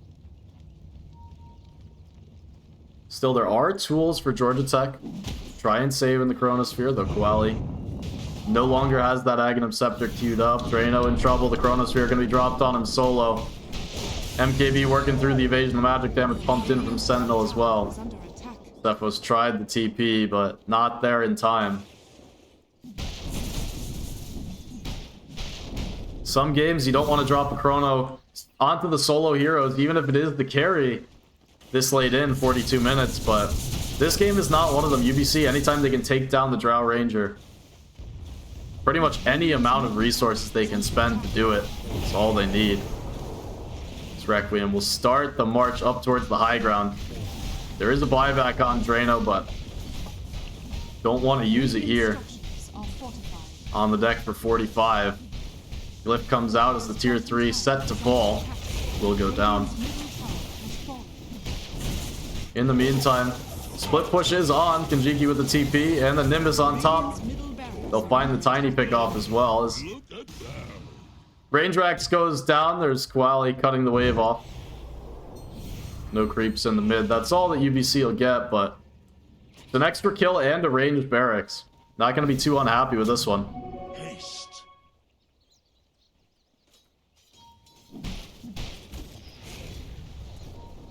8-1-13 on the Faceless Void. Chronosphere up in 60.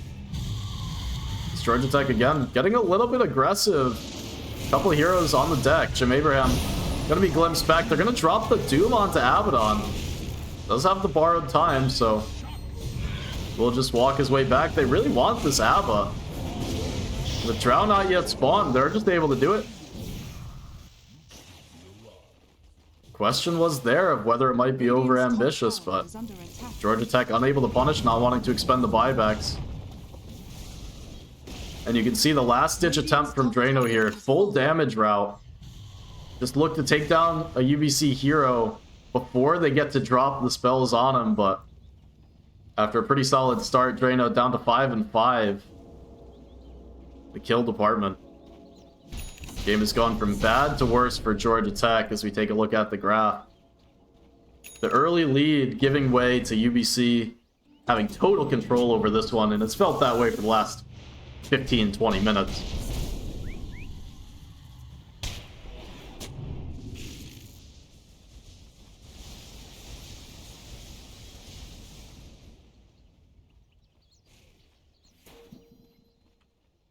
UBC.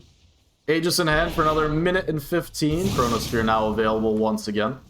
Still waiting on Doom. That'll be up in 45. So I've got a feeling they're not going to wait for the Doom to come back up. Want to make use of this Aegis, go back up towards the high ground.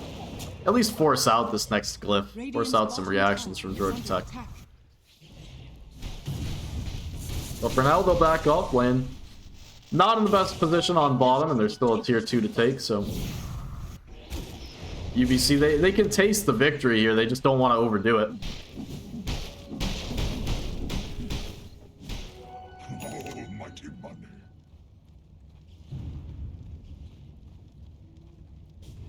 Taking a look at some of the Georgia Tech heroes, really have to ask the question if there's any way they can come back into it, and they're just not set up for success at the moment. They're so reliant on the heals coming through from Jim Abraham, but we've seen that it's not enough inside of the Chrono. And Koali, after a great start to this game, you can see the Earth Spirit's impact just fall off the cliff. So even if he does get into these fights, not able to find the damage, not able to find the control, it's UBC with so many teamfight ults. Just absolutely spoiled for choice, and you can see how hard these fights got when the net worth lead was much closer, where Georgia Tech need to be perfect, just need to be positioned just about perfectly. And UBC, in the meantime, if they lose one of their heroes, well, they've got the backup. They've got more damage. Baseless goes down. They've got Zeus to pump out the damage through the magic, and if they lose the Doom, they've got the Chrono. On and on and on it goes. Radiant's bottom tower has fallen. Mr. Lizard just about 6 slotted here in this game on the Doom. It's Georgia Tech smoked up his 5. They're looking for the wrap play. They're going to run into Requiem, but this is such a hard kill to find. Instead, going to go on to Pause 5 PMA. That's a much better first kill. Chronosphere, it's going to be on to 2. It's just on to the 2. Well, I can't quite call them supports, but it's not on to Drano is the biggest deal. And they're going to drop the Doom onto Ava as well. Still, a couple buybacks, and UBC have forced Georgia Tech completely out of here. Kurt hanging around on the back line, see if they can't set something up, but Drano fully retreated from this one. Looked like that might be the opportunity. Georgia Tech try and find something. But Drano just needed to retreat immediately despite the ults not being dropped on him. And I think that's a sign of the times. If Drow can't fight when not targeted in these ones, then this game truly is all but over. This Kurt might just be caught down here. The Nimbus to slow him down. Trying to do his best to cut the waves. Will be brought down.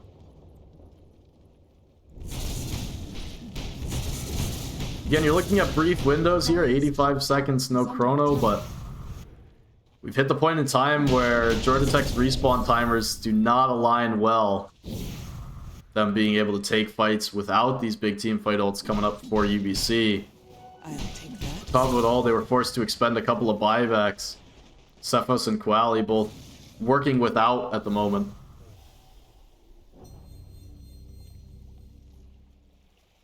These are two heroes that need to be in the fight.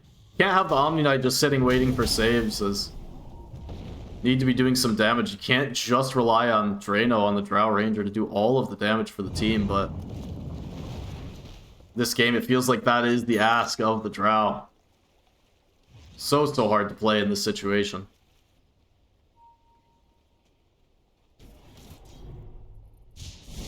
UBC waiting out these ult timers, potentially waiting out the next Roshan as well. Could respawn in just about 10 seconds. See how long it does actually take.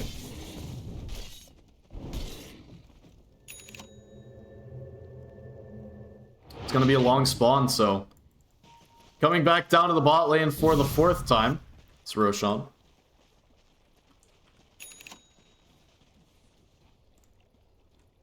Requiem queues up a refresher for himself now that he's got all of his items in the bag. I think the option of a secondary chrono will have him just spoiled, and This is one game actually where Requiem could have gone for the Chronosphere AoE over the backtrack. Generally, not a decision you ever want to make, Radiant's but bottom tower is under attack. seeing how much they do invest in this team fight, making it just a bit easier to catch Georgia Tech, even if they are slightly better positioned. Still, Requiem, he doesn't need training wheels. We've seen him hit Chronos time and again this game.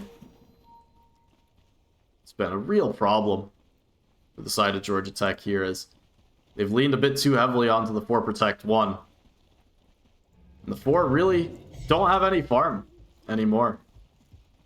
Top net worth on the second hero for Georgia Tech, I should say, or second net worth on Georgia Tech. 18,000. Compare that to Hoodwink. Kinjiki. Gleipnir, Mage Slayer, BKB. Continues to hunt down the Tiny this time. They won't find the pickoff. Kirk continues to be annoying, but UBC, now that they're in position, they'll get the lanes out, set up for this next Roshan, as already have a couple of heroes playing down bot. Georgia Tech, we'll see where they want their last stand to be, if they want to try and contest this Roshan, or they have eyes on just defending the base through another Aegis. Remember, Roche could have spawned up to 2 minutes ago, so Georgia Tech have some ideas of it being now or never. Quali gonna roll forward, no vision here, he's just gonna run straight into them. Into the Nimbus, BKB popped early on, Quali, a lot of damage from the bash, was able to get himself away, but gonna be glimpsed up, dragged back. Timed it perfectly with the BKB, and Sentinel takes him down. That's a dieback on the Earth Spirit. A little bit of frustration coming out there from Koali, I'm sure. Just base check the high ground, no vision to speak of there. And you have to wonder what the mindset is, because even with the BKB, even if you survive, you need that BKB to continue on in the team fight. So best case there, just BKBs runs away and they give away the Roach and have to go defend the base. So very, very awkward stuff coming through. See the level 25 talents coming through. Mute on the Doom. Mr. Lizard's got that one. Sentinel, we saw the AoE Lightning Bolt, of course. So it looks like Drano got his one as well, so a little bit extra damage from the marksmanship. And Divine Rapier picked up for the Drow Ranger. Oh, the TP gonna be cancelled by the Nimbus. What a play. Has to run himself all the way back here. Did buy out for the Rapier, but in the meantime, the Rack's getting bashed down. UBC, they'll get the bot set for free. Now the jump towards the mid. Drano's still running his way back from the top lane. Finally back in the base. Blink Dagger, no boots. 1 Chronosphere is all it takes from Requiem to seal this game, but for now, the threat more than enough. Give him space to lay into these barracks. Saw bot fall, now we saw mid go, and top the last ones. Requiem taking some damage, but able to just turn it around on the Cephaloid. He's got more than enough damage to jump forward. Now he's gonna have the Chronosphere onto the Drow Ranger. Actually blocked off by the Glacier momentarily, but they've got the damage, they've got the control. They'll take down Drow. No buyback. Divine on the deck. As they clean up the rest of the team, buyback comes from Tiny, but 3 heroes dead. This game's gonna end. GG gets called. Radiant's middle tower is under attack.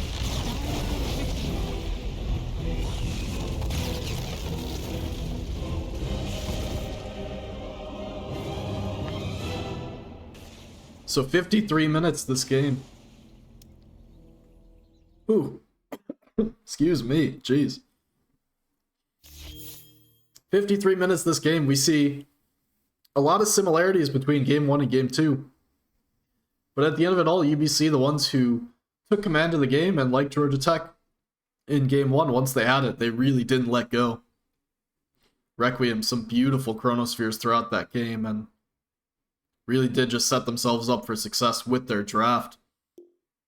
Had concerns earlier on about what they were going to be able to do against the Drow Ranger, against the Omni Knight, but they were able to survive the onslaught.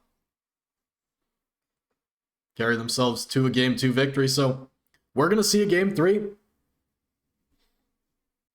can see the lobby down there already. And we're going to throw it to a quick break before we do go to Game 3, but stick around because this is going to be the last game, you know, regardless of who wins, of our NACE semifinals. Winner of this Game 3 is going to go face the University of Toronto Boundless team. They did collect the win last night, so stick around, stay tuned. We'll be back in just a couple of minutes with game number 3 of Georgia Tech versus the University of British Columbia. See you in a few. I kinda like making it up as we go. And ever since the second grade when you first caught my eye, I knew you were different in all the ways I like. I won't hide that I'm right, even when we got it wrong. But why you keep playing? We're not the same man. This subtle little light, the common ground is shaking in your eye. If you could believe me, let's jump in the deep end. We'll jump in the deep end, yeah. I said, hey, we don't need to leave all the differences aside.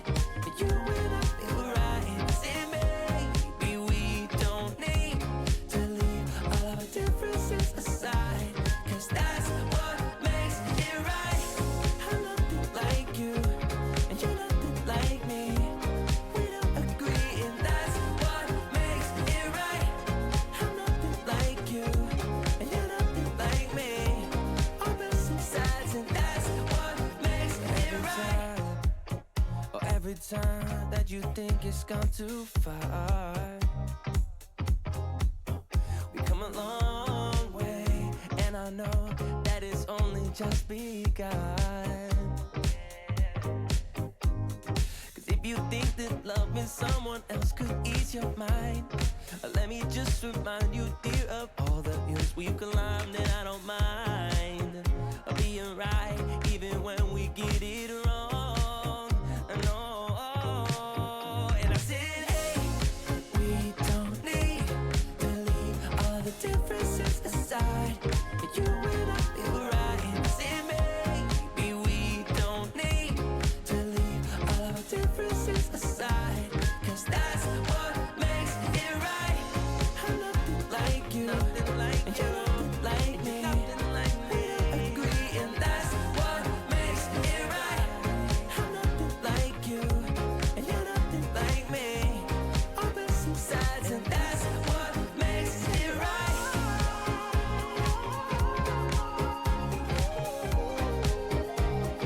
That's what makes it right.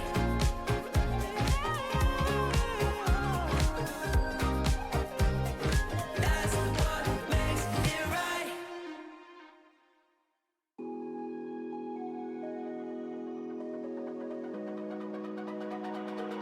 It's almost like falling in love for the first time, all over again.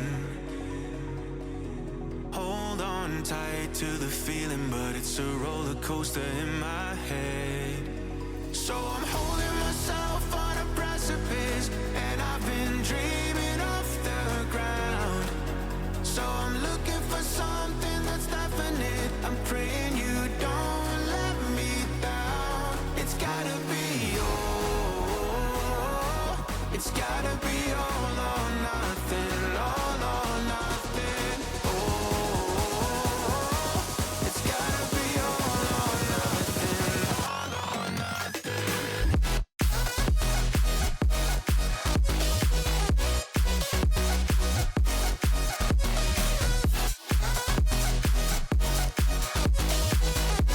It's gotta be all or nothing. It's gotta be all or nothing. Or nothing at all.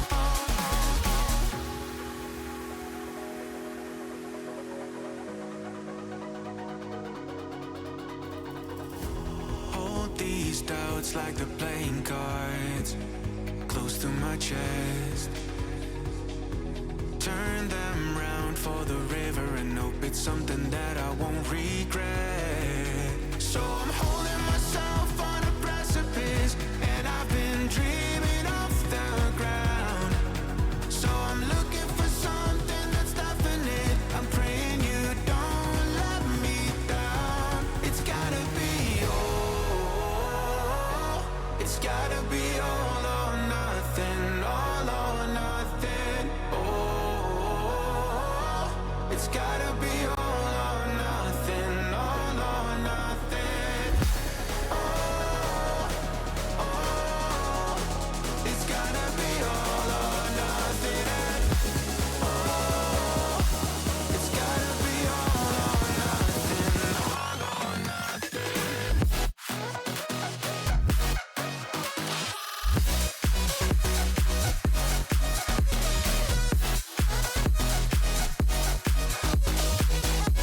It's gotta be all or nothing. It's gotta be all or nothing. Or nothing at all.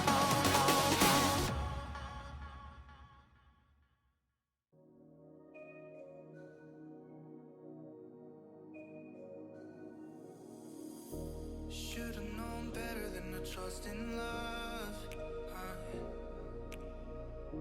It's like this whole world keeps on messing it up. Yeah. I thought that I could do better if I just believed. Yeah. I'm thinking back to when you were in the sweater that you got from me. Oh, now it's so complicated.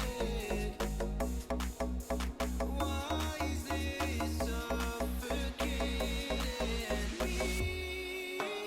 I felt elevated when you used to lay with me.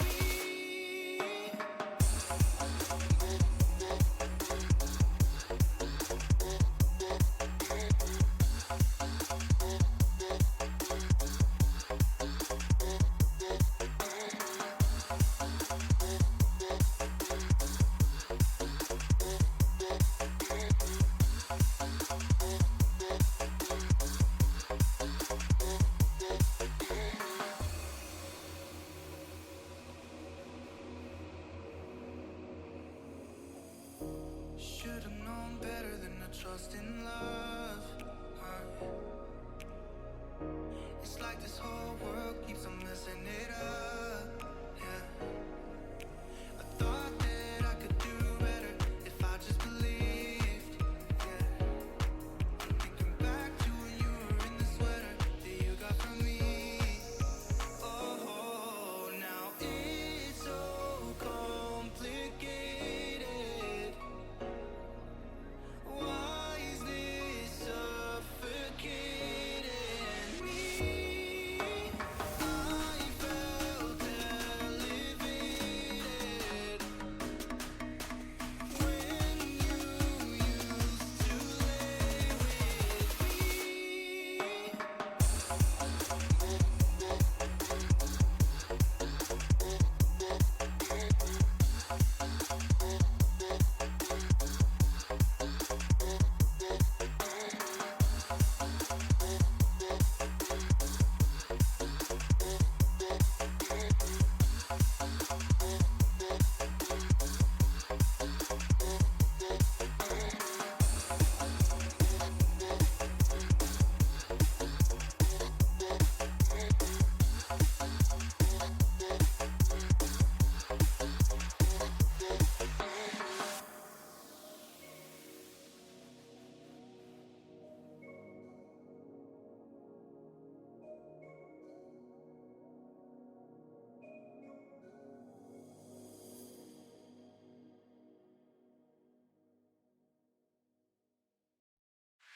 I wanna be your alien queen. We can ride to the moon in your space machine. You get me in the mood. It feels so fucking good. Just what my body needs. You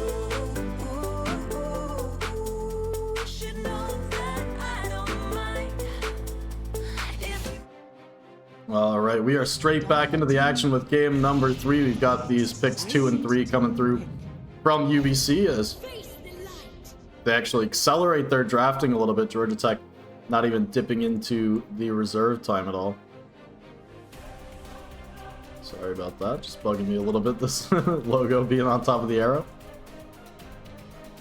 10 seconds remaining. But yeah, so both teams going back to supports that we've seen earlier. UBC won with the Disruptor last game. They went back straight to it and maybe are baiting out this Omni Knight pick again. We saw how much pressure the Omni Knight does relieve off the Glimpse, but at the end of the day, Georgia Tech didn't look so strong with the Omni last game, and Cephos wasn't able to, really get off the ground in terms of being a damage-dealing Omni Knight that we're so used to seeing nowadays. And Georgia Tech actually steal the Zeus away from them.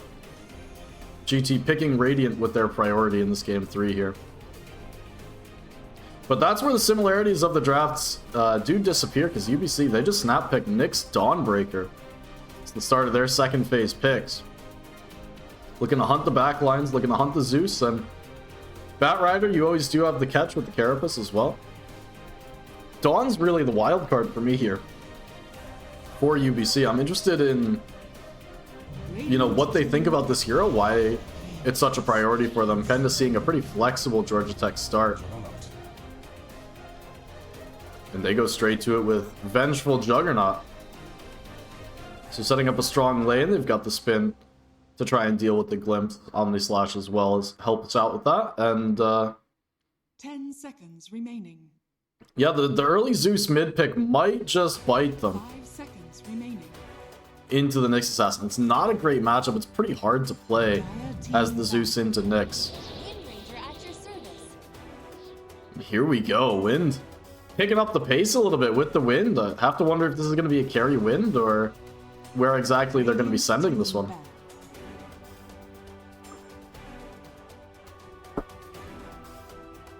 I am a big fan of the carry Wind Ranger nowadays.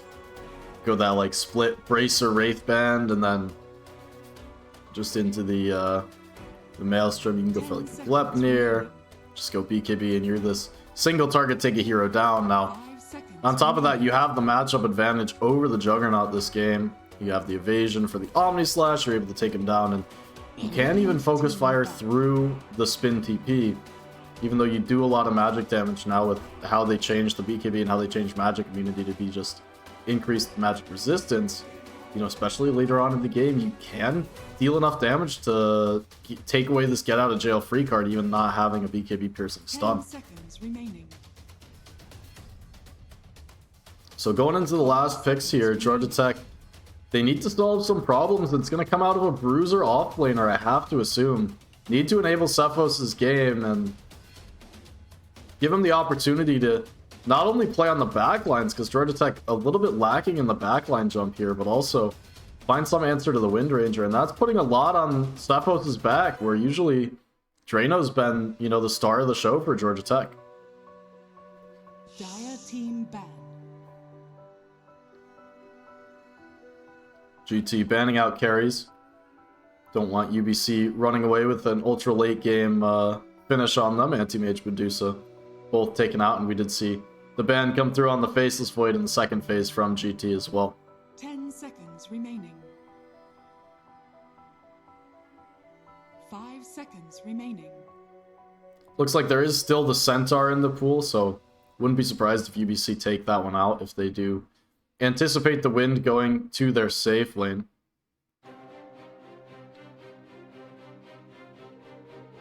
Which I think I like the safe lane Wind better than mid against Zeus. I don't think you're really that happy against Zeus in the mid.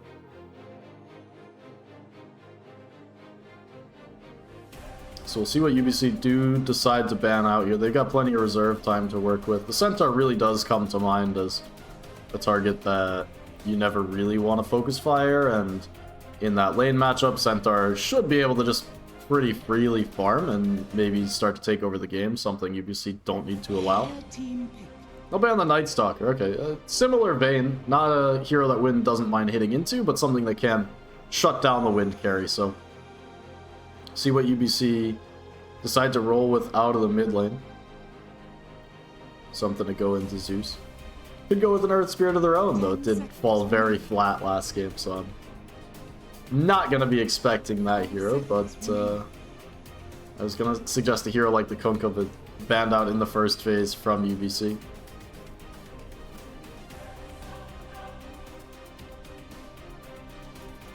See what's on their radar here. They could go with something like the Void Spirit again.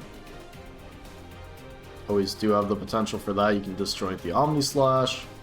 Radiant team pick. Does well enough into the Void. Wow, they're going to go with the PA, so they do send the Wind to the mid lane.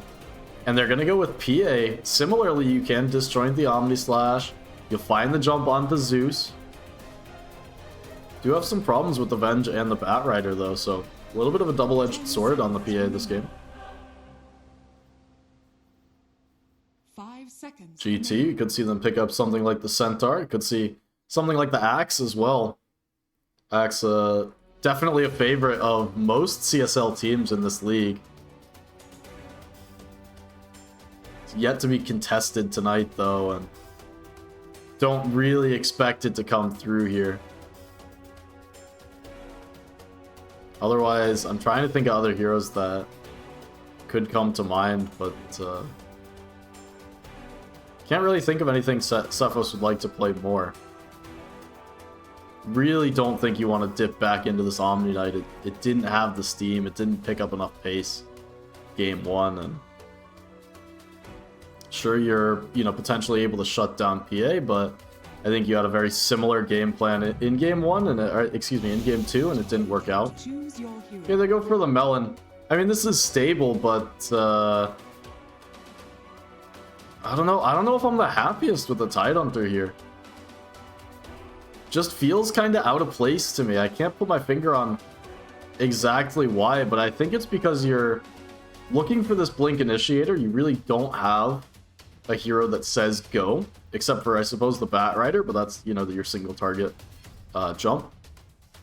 But Tides nowadays, you don't play this Blink Initiator style. You play this, just walk at you and be too tanky for you to really go on style.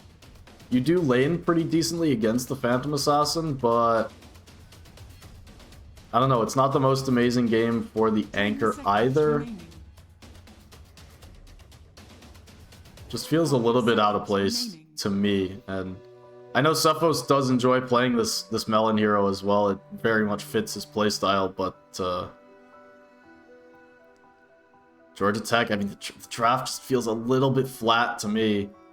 UBC coming in with a lot more dynamics, and Kanjiki on the next Assassin going to be in his element against the Zeus, against the Batrider, even against the Juggernaut. If you find this hero without the spin, one combo can take him down for such a big bulk of the early game. I think UBC are going to feel a lot more comfortable going into this game 3. They've got the momentum on their side as well, taking game number 2. It was a long game 2, but they were in control for a solid, 25 plus minutes of that game 2. So really riding high coming into this one. We had somewhat of a break going into this, but not the longest either. So Georgia Tech maybe still feeling a little bit of residual animosity about that last game, especially, being on the high ground at some 25, 28 minutes. Ultimately throwing a 5-man chrono up and never regaining the initiative. I think that really does weigh on you. We talked a lot about momentum and a lot about the mental state of a series, something that, most Dota players, you don't get to experience just playing pubs, and it's something that does take some learning. So I think Georgia Tech really going to look to bounce back out of this one. It's something that they've got to, intentionally focus on. It's not something that just comes naturally, snapping out after a loss. So see if they are able to do it. I have to say, I do favor the UBC draft going into this one. Not only that, before the series, I talked about how they would be the favorites in this series, having won the matchup last season and ultimately going undefeated in the regular season this time around as well. UBC have looked like the premier team in NACE, in CSL, for years and years at this point.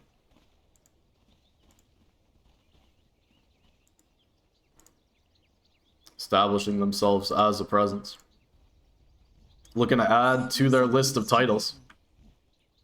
So in this game number 3, the winner going to move on to next week's finals against the University of Toronto Boundless. But before we get there, got to crown a champion of this semifinals match, UBC versus Georgia Tech. It's not disappointed so far this series.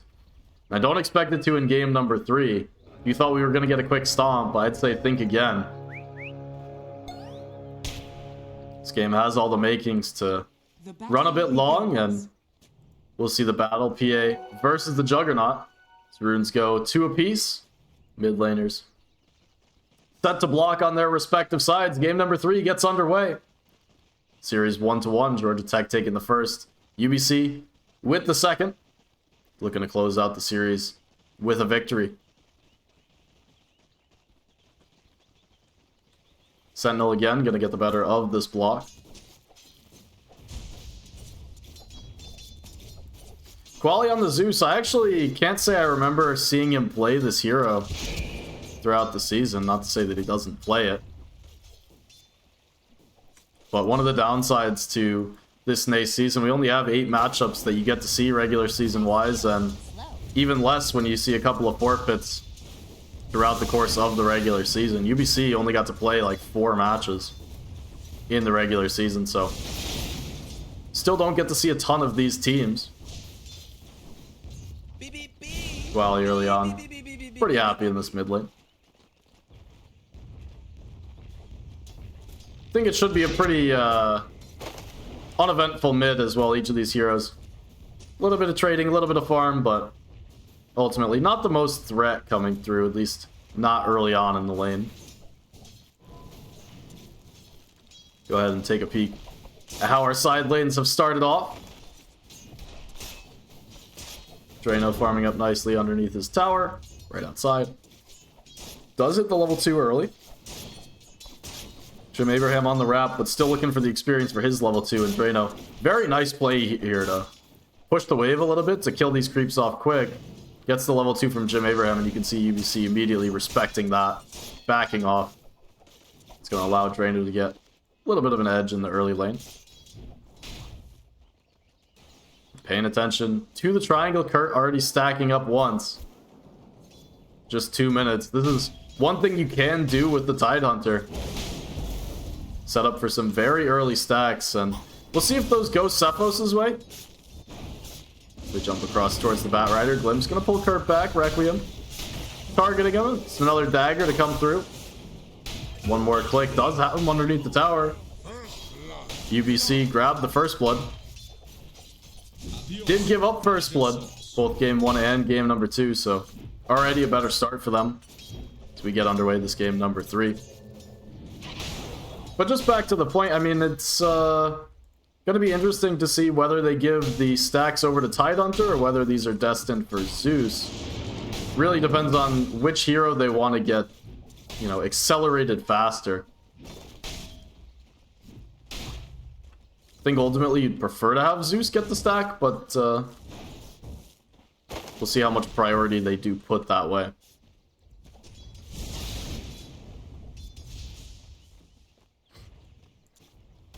Dire's courier has been killed.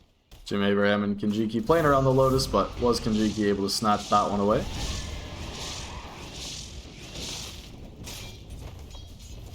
Drano uses that spin, but again, early days, just looking for a little bit of chip damage, and doing a good job of it, starting to burn UBC out of some regen down here. Rare stun miss from Kinjiki there.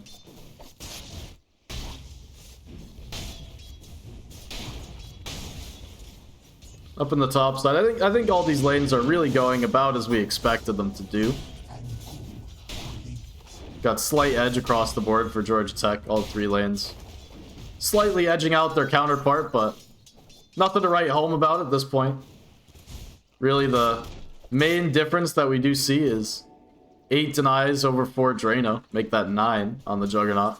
It all started out with getting that early level 2 in lane. Now they're going to try and set up the spin play, see if they don't dive the tower for this one, as Drano certainly will with the blood grenade. Gets himself a double kill under the tower.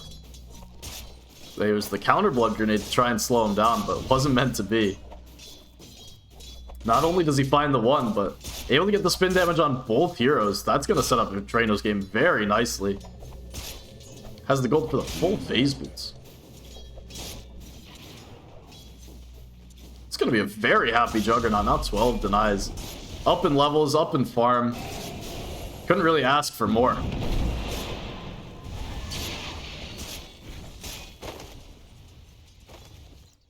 So we take a peek back to the mid quali. 27 for 0 against 25 for 2. About as dead even as you can get in the mid. We do see, though, Koali a little bit of an edge on the regen as Sentinel. Had to go back for the bounty rune, fill up the bottle. Still nothing out of bounds here.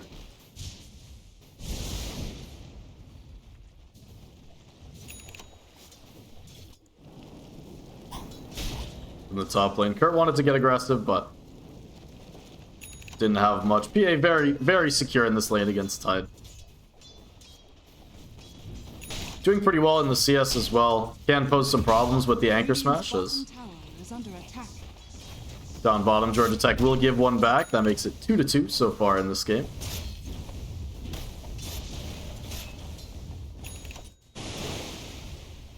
But up in the top PA, you can have a little bit of trouble with the CS against the anchor smash, especially if Cephos, well, if he did decide to put the extra points, but with 2 in the Kraken Shell, make that 3 in the Kraken Shell. This is a build we do not see very often. Cephos really just wanting to man mode behind the tower, I suppose, and maybe he'll look to just cut the wave early on, or just make these kind of plays where remains aggressive underneath the tower and is just willing to tank it up. Do see the TP coming through. Sentinel ready to punish this one into level 6. Focus fire available and find a kill on the melon. It's not yet summertime, but Cephos ripe for the taking. Dire's middle tower is under attack. It's an early rotation from the wind, but well, not able to get much out of it as the Zeus is actually running down towards bottom and maybe thinking about snatching a wisdom rune for his trouble. This is an interesting play. This is one that we do not see. Level 6 on the Zeus. As they're not going to give it over to him. Make sure that the supports do get the XP. They'll get both wisdom runes, by the way. But ends up being awkward because Koali wasted a lot of time to come down there. So at the end of the day, they did prioritize the support XP, which I can't argue with, but Zeus wasting a lot of time to run all the way down there not to get anything for it. Just deciding late, I guess, on GT that couldn't afford to give the XP over to Zeus there.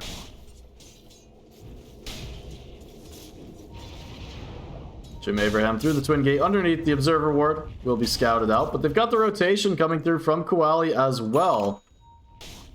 So as Requiem continues to farm underneath the tower, now going to jump over towards Jim Abraham. Zeus is in, so even with the Kinjiki TP, need to get the hell out of there. Jim Abraham still living through it all. Buzz 5 PMA looks like he'll be the first to fall, traded out by Jim Abraham, but Requiem just able to trade out before he himself goes down. Kinjiki getting run down by the Firefly, now burned out by Kurt as Koali not wanting to overuse the mana. Doesn't get the kill, but picks up another assist in this top lane, and the tier 1 tower. 8 minutes in, gonna be pressured. Cephos ready to do it, and through all that, by the way, able to hold on to the Ravage. So lots of pressure gonna be applied to this tier 1 tower in the top lane.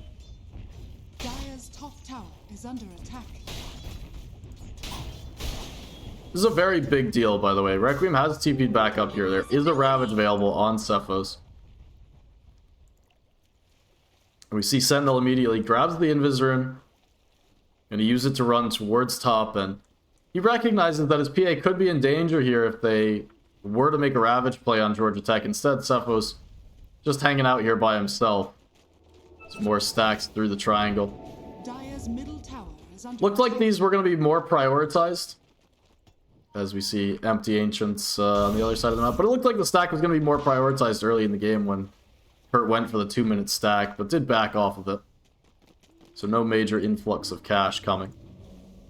Requiem in a world of trouble, though, here. No blink target to jump to either. will just be going down again, holding on to the Ravage. Gwali gets the last hit on that one as well, continuing to accelerate his own farm, and this time Zeus going to be early to the phylactery. Unlike what we saw last game with the Zeus. Struggled to pick up the phylactery. Nyx run down behind the tower as well, and Jiki does fall.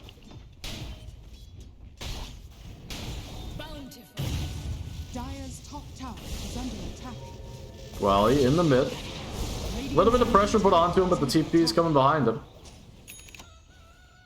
It's the haste rune. Does spawn bottom Mr. Lizard up from the off lane to secure this one, and understandably so, because although we haven't talked about it, this bottom lane has gone all Georgia Tech. Take a look at Drano's net worth. 2-0-0 as we saw that double kill early on, and continued to accelerate from there. Phase boots, he's nearly got the full Maelstrom. 5.5k net worth. He was over 5k at 10. Always a good start. Don't generally talk about the tier 1 neutral items either, but did pick up a duelist gloves for himself as well, which is such an enabling item on the Juggernaut. My blade is swifter. Extra attack speed. Always welcome. Gwali. Scouted out here. Potential for the glimpse to come through. He's going to get the Thunder Gods off, but still getting bashed down. The lasso going to cancel out that jump from Mr. Lizard, but won't end up saving his mid laner. They will trade out, and Kinjiki now falling low. The Ravage dumped across. Just to find the supports, but Zephos wanted to get involved with that first Ravage of the game, and oh no! The Centaur takes down Pause 5 PMA. It's a big price to pay having committed the Ravage there. Get a couple of kills, you still lose your mid laner. Press just about every ult that you have. Don't even get that third kill.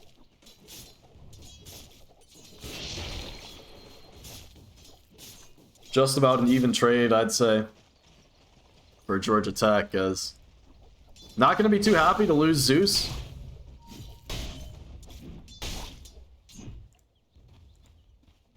Well, he's still working on that phylactery. Death does set him back just enough to delay it until after he respawns. Every coin helps. We'll have it available as soon as this courier can get out to Secret Shop. And now we see some juicy stacks coming through. See who they decide to give these to again. It looks like it might be Drano who they're holding out these stacks for. And that was the last hero I anticipated them making the stacks for early. It's Kinjiki, that level 1 Vendetta. Not only does he scout out the heroes, but scouts out the stacks. The Sentry Lord dropped down. They're going to spot him out.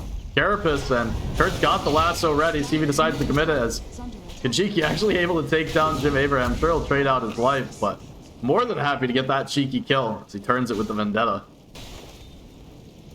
At the end of the day, I think Georgia Tech need to recognize that lasso's just a spell for this support Batrider. There's no need to hold that one for so long that you give up kills for it. Pre-blink on the Batrider, you're not really setting up for more opportunities to use it. They do give the stacks over to Zephos. Again, he's gone for this early Yule Scepter on the off lane. This time does make a bit more sense against the Disruptor. But I'm very surprised by this one. Maybe there's some new tech I'm just not caught up on. Not playing Dota the most myself these days, but it's a surprising one. Like I expected, he is queued up the blink afterwards to be getting the anchor at some point this game as well.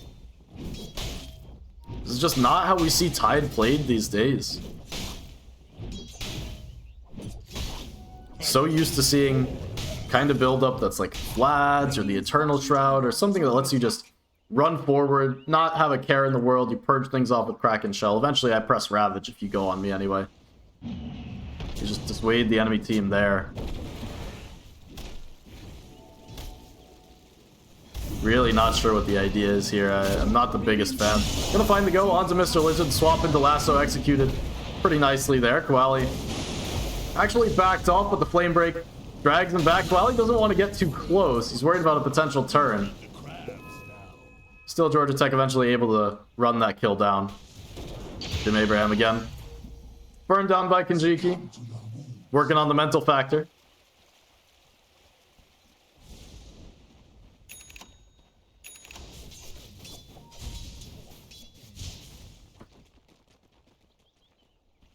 .14 minutes in, and once again, Georgia Tech up to a 4K net worth lead. This game, though, 18 kills across the 15 minutes that we've played for this game.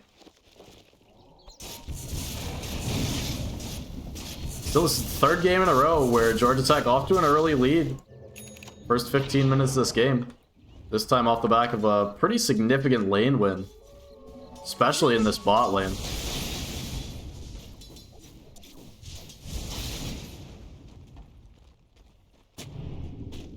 UBC supports hanging down bottom with a swap play onto Kinjiki. Gonna be stunned up. Quali looking for the damage. Static Storm gonna be dropped across onto him. Now stunned up. Solar Guardian coming across, and they're gonna drop it down onto him. Quali will fall. Not able to glimpse Drano away as the spin to work with, but fight has broken down for Georgia Tech. And now Jim Abraham once again run down by Kinjiki. This time the Ravage saves his bacon, and they're gonna look for the Wind Ranger. Yule Scepter.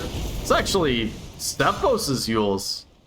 I guess just purging off the Wind Run was the idea of this Yules, and they will take down Sentinel with the help of the Omni Slash, so what do I know talking shit about this Yule Scepter? Plus 5 PMA. Gonna be run down eventually. Will be burned out. Oh. Yule's up by Stephos. Wanted the kill for himself. Not gonna have it. It's now the swap. Kinjiki could be in trouble here. There's a spin from Drano. Not even gonna need it. Georgia Tech will find the extension for one more. It's another fight where they lose the Zeus early, but this time, bait out the overcommitment, and Stephos able to walk in on the back with the Ravage. Looks like that's the Blink Dagger coming through, and indeed it is. Delivered to Stephos here, 16 minutes in. Dire's bottom tower is under attack. So Tide able to leverage those Ancient stacks into an early Blink Dagger. I'm still not the biggest fan of this Blink. Feel like he can just run at enemy heroes as we saw in the last fight. You know, just basically walked up menacingly and still finds a very nice Ravage.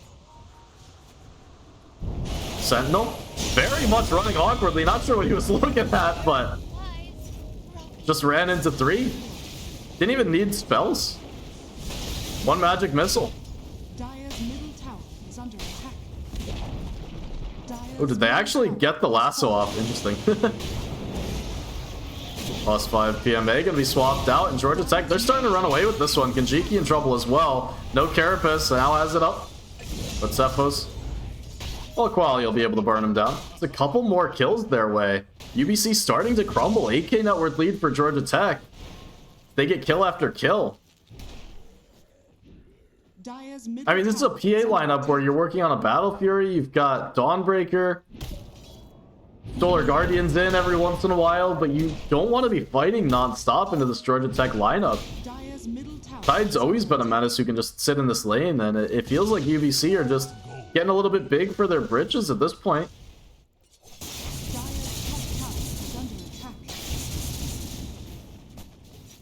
Sentinel needs to calm himself down after that last death as well. Really just ran into 3 and got caught out and died. You can't have that happen on your Wind Ranger, on your mid-Wind Ranger, no less.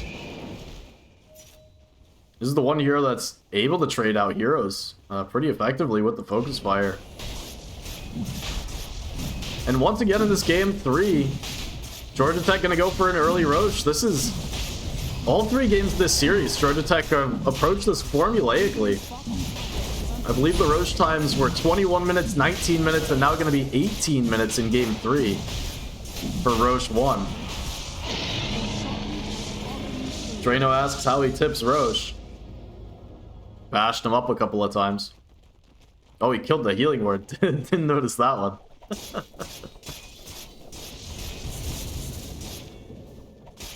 Radiant's middle tower is under attack. But you can tell Drano's feeling himself if he's willing to talk like this. Ravage. Someone's gonna pop it before he gets glimpsed back. And it's such a nice play. Oh, the swap on the Quali. Too funny. Oh, but what a nice play there.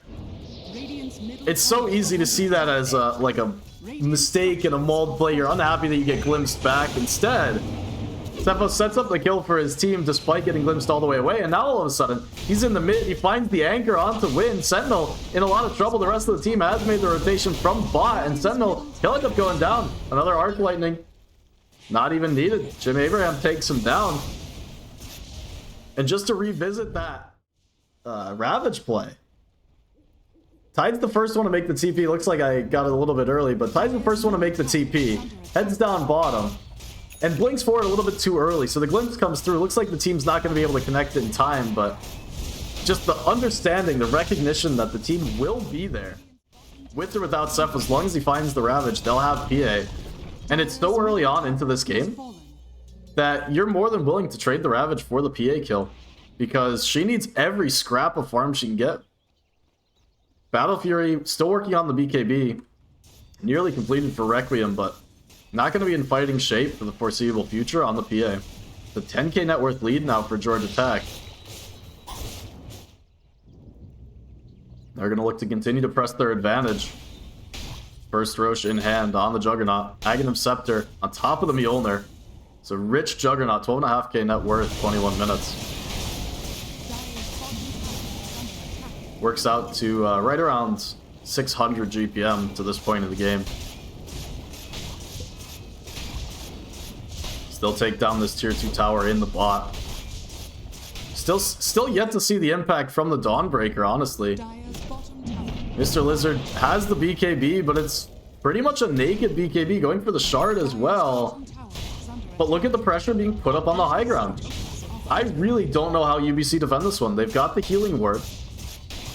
Just gonna drag it up. I mean, you have Static Storm, but PA's not interested in this. Dawnbreaker's not really interested in this. Things very, very awkward here. Static Storm, it's gonna be dropped down, but just on the Tide. He's got the Eul Scepter as well as Drano in with the Swift Flash on the backline to find the first kill on the Disruptor.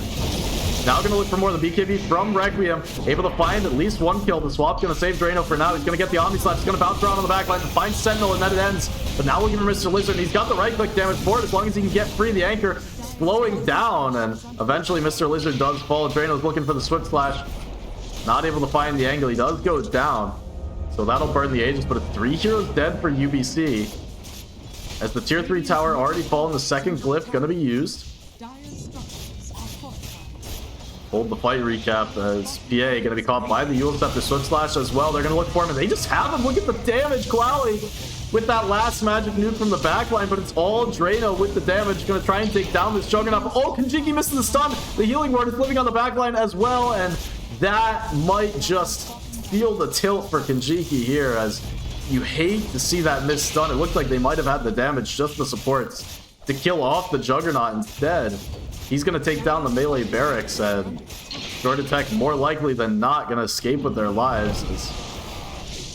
Melee barracks not quite taking down the TP. Able to get out for Jug. So spoke a little bit too soon. The melee barracks living about 300 HP. But a costly hold for UBC. Only helped out a little bit by the overextension from GT to burn out that Aegis in the first place.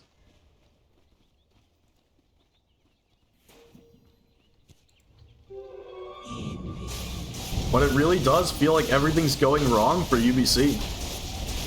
Their Tormentor got stolen away earlier as well. Drano now with the Aghanim Shard gifted by the Tormentor. Once again, Kurt gets the first one from the Tormentor. And that's actually 5 shards already in this game. Kanjiki trying to set up onto Drano. Drano able to get the Swift Slash off before the connection from the Solar Guardian. And now the spin, he's running away. Doesn't have the healing ward to work with, but the Omni Slash available means the Mr. Lizard, the BKB, not going to save you. Drano turns it around. Some call it lucky, some call it calculated. Either way, Drano ends up with a pair of kills. 15,000 net worth lead for Georgia Tech. We're just 24 minutes into this game. We've seen some miracle holds from PA holding the base, and you can already see what's queued up. Requiem hunting the Desolator. don't disagree with this straight into rapier play. I mean, UBC are going to need a miracle hold here. They want to try and continue this game 3, as the last outer tier tower will be going down. Georgia Tech, no signs of stopping. That's a full basher on Drano now on the Juggernaut. It's nearly an Agnum Scepter on Jim Abraham as well. I mean, Ven very quietly picking up lots of farms, so much tower gold going their way, that Jim Abraham is just nearly on the Agnums. It would stop him from getting picked off from Kinjiki. Looks like he will be going down, but Kinjiki certainly going to pay with his life here. Still worthwhile, but like I said, that play soon to be no longer possible. The Venge Illusion would just take his place. Wally as well has the Manta Style. Top of the Kaya. Shard available. Fully online, and we look across the river. Sentinel. BKB is ready. Still has to deal with the Omni Slash problem, Switch Slash problem. Feels like you press Windrun one time and all of a sudden you can no longer fight, and that's not generally how you feel on the Wind. I mean, this point in the game, you should feel pretty unstoppable on Wind. Whoever I go on, I take down. Radiant's bottom tower. Sentinel, though, feels like whoever he goes on takes him down.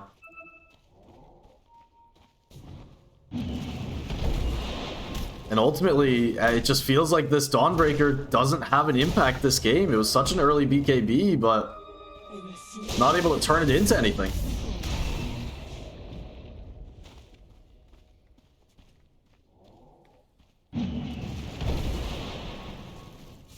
Still trying to find farm besides, and Requiem finishes off the Desolator as Kinjiki once again.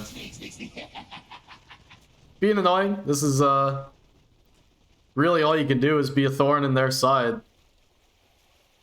Continue to get kills off of that Vendetta cooldown. But GT, I mean, it's not the biggest deal for them. For now, they're just waiting out this next Roche spawn. Good spawn any second now, and it'll be a quick one, 38 seconds. Drano already playing up in the area. Radiant's middle tower is under attack. See how quickly they are able to set up for the Roshan here. And UBC, they're going to have to defend this one. You can't give away a second Roche, and it's not the easiest for them to get into the pit. As long as Georgia Tech are able to set up wards, at least a sentry. It's no Vendetta angle to come through, and that's such a big part of the UBC initiation. Kinjiki hunting down this bot side, but the read isn't there to play for top for this nighttime Roche, and so much of that comes because Georgia Tech took Roche so early. I mean, we're not used to teams taking Roche consistently pre-20 minutes. It's always during this daytime. So you're not ready for it to respawn this early. Like, Roche is up 27 minutes, 27 and a half minutes. Georgia Tech gonna just start away. Got the Ob Sentry combo, so Nick's not gonna have the angle in, doesn't have the Vendetta to work with anyway. Roche gonna roar, and not gonna watch this one all the way because you can just see where UBC are playing. All the Georgia Tech heroes go off the map, they're not sure what's going on, and Roshan the last thing on their minds because, I mean, it's 28 minutes. What Roche 2 goes down 28 minutes during the nighttime? It's gonna be Aegis and Cheese, not Aegis and Roshan's banner, so Stephos picks up the Cheese, has a Halberd. PA's dreams of hitting, and honestly, Windranger's dreams of hitting as well. Both eliminated. Jim Abraham still working on that Agnum Scepter. Prioritize this man's farm, guys. Come on. 110 gold away. So it will be coming through, and such a potent upgrade to the Vengeful Spirit. He'll be ready to go up the high ground for sure with that one. Radiant's bottom tower is under attack. And straight up they go. Georgia Tech, they're gonna force out that glyph. For now, holding up on the high ground. Drano just needs to be a little bit careful with the healing ward, but UBC, they do struggle to poke this one down as well. Sentinel really the only hero that can look for the ranged attack onto it, but Wind has had problems showing in these fights. So instead, UBC waiting for it to expire. Kinjiki now going to run up, looking for Drano, but this is the Aegis carry. He gets the spin off the sides. Now falling low, the Solar Guardian going to be dropped across the top, but not going to connect onto anybody. Mr. Lizard now going to try and take down Cephos, but the cheese, he gets it off, and now he's got the Ravage to work with. Going to dump it out. That lasso on the backside onto PA. Ooh, the Omni Slash actually misses. That was the Swift Slash. No mana for the Omni to combo it onto the PA, so able to jump away onto the backside. Drano slightly awkward, but now going to go forward. Finds Kinjiki, will take him down. Rest of the UBC side low, but able to escape back to the fountain. They did take down 2. By the skin of their teeth, they will hold the Swift Slash forward, looking for Sentinel, not able to take him down. Drano pretty deep behind the tower, behind the Raxes. Does have the Omni Slash available when he does respawn. But Drano, for now, just backs his way off towards the rack. Now going to dump the Omni Splash onto Mr. Lizard. They're trying to drag him back to the fountain. Instead, they're going to drag him underneath the tier 4 towers where he takes down a pair of kills. Requiem looking for the jump of Koali, able to manage to dodge off that last dagger, and he goes down on the PA. And the healing ward once again up, healing Koali through it all. A pair of buybacks for UBC, but Drano, he still wants to stick around for the racks, and he'll just take him down. Now able to back away, Drano. And Georgia Tech, not exactly the cleanest engagement, but they walk away with a resounding team fight win, take down a lane in the barracks, force out a couple of buybacks, and they will live to push another day. Kinjiki once again hunting, and it's all he can do, but starting to feel like the opportunities for UBC are slim to none. It's Requiem still looking for farm on the bottom, working towards the rapier that he had queued up a while ago, and I really think he's going to complete this one if he can find a couple of minutes of farm. Needs about 4,000 gold. Doing his best to work with the little space he's been provided. Radiant's courier has Forced to been TP is once again Georgia Tech not showing on the map until they cut this wave down, and they run straight up to the base. UBC, they're feeling the pressure to defend this one, but it's so hard. Ravage coming up in 18 seconds, but Cephos still playing like a man on a mission up on the high ground. 3-2 and 15 on the Tidehunter. This early Yule Scepter, we questioned it. As, oh, Jim Abraham didn't have the shard. But questioned the early Yule Scepter. Radiant are scanning. Ended up working wonders for Cephos, and this Blink build up as well has let him put himself in a position to thrive on the Tidehunter.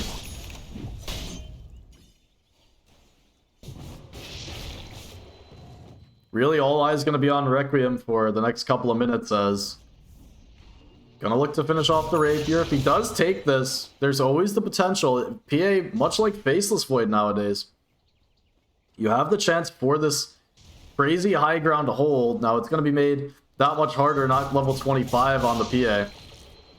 So you don't have those extra triple strike daggers to work with. But now 2,800 gold away from the Divine.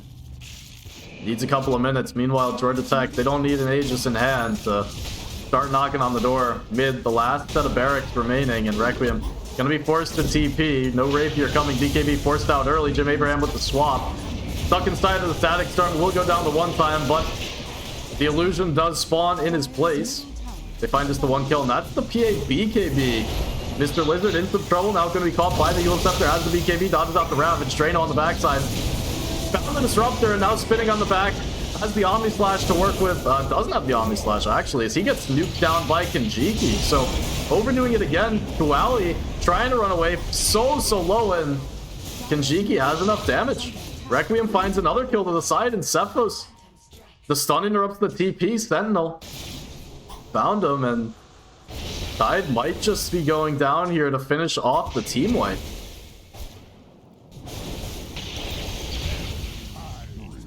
Will indeed make that a 5-for-2 trade, right? As no buybacks expended.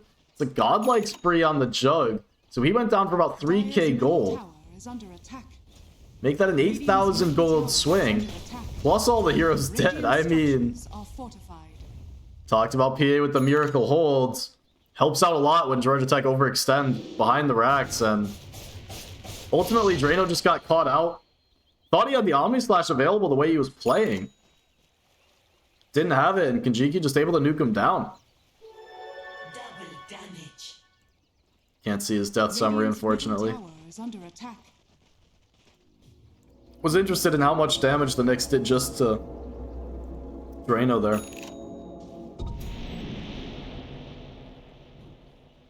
But at the end of the day, it doesn't matter so much, just that did more than enough to take down the Juggernaut. Kinjiki, we saw him D-ward there. Georgia Tech gonna be aware of the fact that Requiem has a rapier, but might just do more harm than good.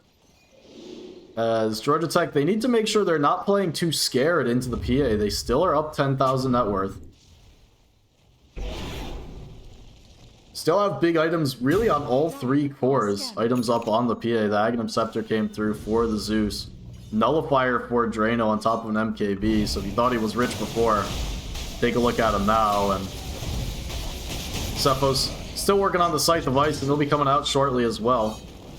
But UBC looking with Kinjiki's underneath the Sentry Ward this time. Will be taken out and started off the Solar Guardian over the top of Static Storm. Not able to connect with them in the kinetic field. The Drano off to the side. Now the Omni Slash dumped over the top. Requiem goes down. That's the Rapier on the deck. Sentinel jumped in, grabbed the BKB TP. There's no cancel, so he will rescue the Rapier, but 4 heroes go down for the 1 in the Batrider. Bought back immediately. And all it takes, a little bit of ambition from UBC, and that time Kinjiki underneath the Sentry Ward to start it off. Just wraps up the fight. They tried with the Static Storm, but didn't have enough. Oh, Drano. Just barely lives through it.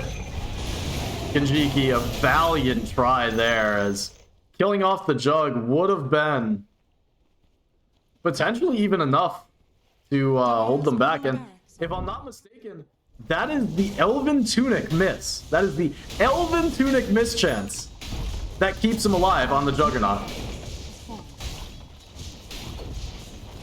1 click. I think it might have been enough if the Elven Tunic didn't make the miss. In the live game, Mega's picked up by UBC.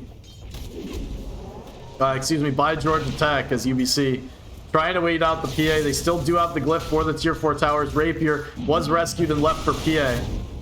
But the swap paused by PMA. He's going to be scouted out. Nullifier to take down that Ghost Scepter. Sentinel over to the side, looking for the Focus Fire, but it's just on to Jim Abraham. He's got the Illusion bouncing around in the back. Now the Ravag's going to catch on to both remaining heroes. They will be going down. They both do have buyback. 20 seconds until PA does respawn. They'll be forced to use those buybacks as the tier 4s getting hammered away on Sentinel. Jumping forward, he's trying to delay. Nullifier prevents the Euls. Now BKB trying to run away with a bash. Keeps him in place, trying to jump away. Still running, not going to make it. PA, 3 seconds, 2 seconds. Picks up the Rapier, but GG. Offensive GG. Hold that thought. Wait a second. They're going to go down. Hang on.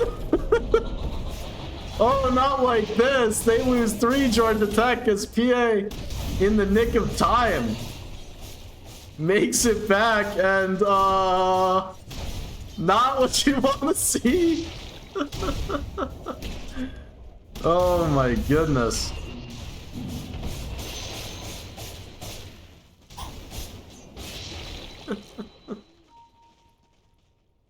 something rules something. What I will say, it's a very good thing for Drano that CSL doesn't have Dota's specific rulebook, and it's just adapted from other games, because that gets real dicey real fast. We've seen this problem come up in Pro Dota before with the fake GG or the offensive GG or whatever you want to call it. But I'll leave it at that. The game will continue. 18k net worth lead for Georgia Tech. Requiem trying to solo the Roshan. Gonna be scouted out. Doesn't have the blur. This one might just do it. Requiem out by himself. Tried the desperation play. Mega creeps inside of his base already. Kinjiki turning things around. Kurt has the Rapier on right click status. And the right click does end up taking down the next assassin. Kurt, not sure if he knows he can change this this rapier over to the spell amp side. Maybe he knows and it's just not worthwhile. But it looks like this one should be all but over now. PA down for 65. Roshan gonna go Georgia Tech's way, and without any extra curriculars going through. Ags, Aegis, and Cheese, the Aghanim Scepter, gonna be taken by Kurt. Rapier on the Bat Rider. Cephos did complete the Hex, and in terms of items coming through from UBC that might help them hold, they've got the Abyssal Blade on the Dawnbreaker, but it's about all they have to work with now. 30 seconds until PA spawns, and it's a naked throne, no glyph available for UBC, and Georgia Tech, sensing their advantage, they're running downhill. Mega creeps in the base, the Hex comes through, Anchor onto the Dawnbreaker. Drano gonna be tossed away, but now the lasso comes through, the Omni Slash dumped across onto the pair. That's the Swift Slash actually, but makes no difference as Mr. Lizard will be falling the Ravage dumped over across the top, and Drano takes down a couple. Throne exposed. PA does respawn. Requiem once again needs the Miracle Hold, this time stunned up by the Magic Missile. Throne will explode. 40 minutes 48 as Georgia Tech take the series 2-1 in a thriller of a series. Little bit of, well, let's call it sportsmanship coming through at the end of Game 3 there, but wasn't in doubt for a second, right? Not in doubt for a second. Georgia Tech do end up taking the series. They will be playing against the University of Toronto Boundless up next week. That one should be Wednesday night, 8:30 p.m. We'll keep you informed if that does get rescheduled, as, you know, these things are wont to do. But, yeah, it was a great series. It might have been the first series to go to 3 games, the first playoff series. I actually do want to check that out. I don't have the bracket pulled up for us today, unfortunately. But not too much to see, seeing as it's just the finals upcoming. But yeah, no, yeah, I believe that is the first series to go to Game 3 in the playoffs so far, and definitely a competitive series. I mean, each game felt like they had their moments of one-sidedness, but at the end of it all, you know, there was a lot of comebacks as well. So Georgia Tech, all 3 games came out ahead in the laning stage. You know, 2 out of 3 games. Like, Game 3, they really just kept their, you know, fingers on the pulse and held the advantage. But games 1 and 2 threw back a little bit before ultimately finding a decisive result, 1 game apiece. And Game 3, lots of fun to watch. Really does make me question this Dawnbreaker pick. I'm not sure what the idea was, and we just never saw it get off the ground. So just missing that same firepower from UBC. The end of this game number 3, and unfortunate for them, but Georgia Tech, they've completed the revenge series. After last season, they've been waiting for this matchup and placed into opposite divisions, you know, East versus West. Didn't get the opportunity to play each other again until today. Georgia Tech taking it 2-1, gonna feel a bit vindicated after losing in the grand finals, I'm gonna call it, of last season, where the winner of the East played the winner of the West, and UBC came out definitively on top. So going into next week, we're going to see University of Toronto Boundless versus Georgia Tech. These teams did play each other in the regular season, and Boundless did beat them 2-0, I believe, actually. That was the last matchup. Yeah, that was the last matchup of the regular season for each of these 2 teams. University of Toronto Boundless did win 2-0. So Georgia Tech, they've got another revenge match set up for themselves next week. See if this one doesn't give them, you know, extra motivation and extra, you know, confidence that they can take down teams that they've struggled with in the past. I think it's really great for Georgia Tech, honestly, that they came back, because like I said before the broadcast really kicked off, Georgia Tech has looked shaky this season. They've struggled to put together good results. They've struggled to play cohesive Dota as a unit, and you know, we saw individual moments of those tendencies, especially early on in the series today.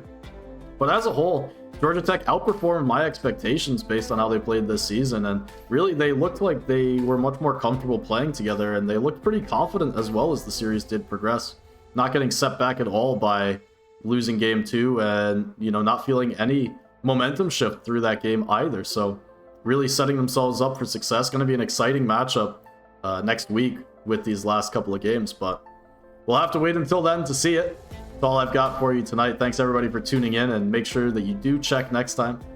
In case that game does get rescheduled, make sure that you're following, turn on those notifications, anything you've got to do.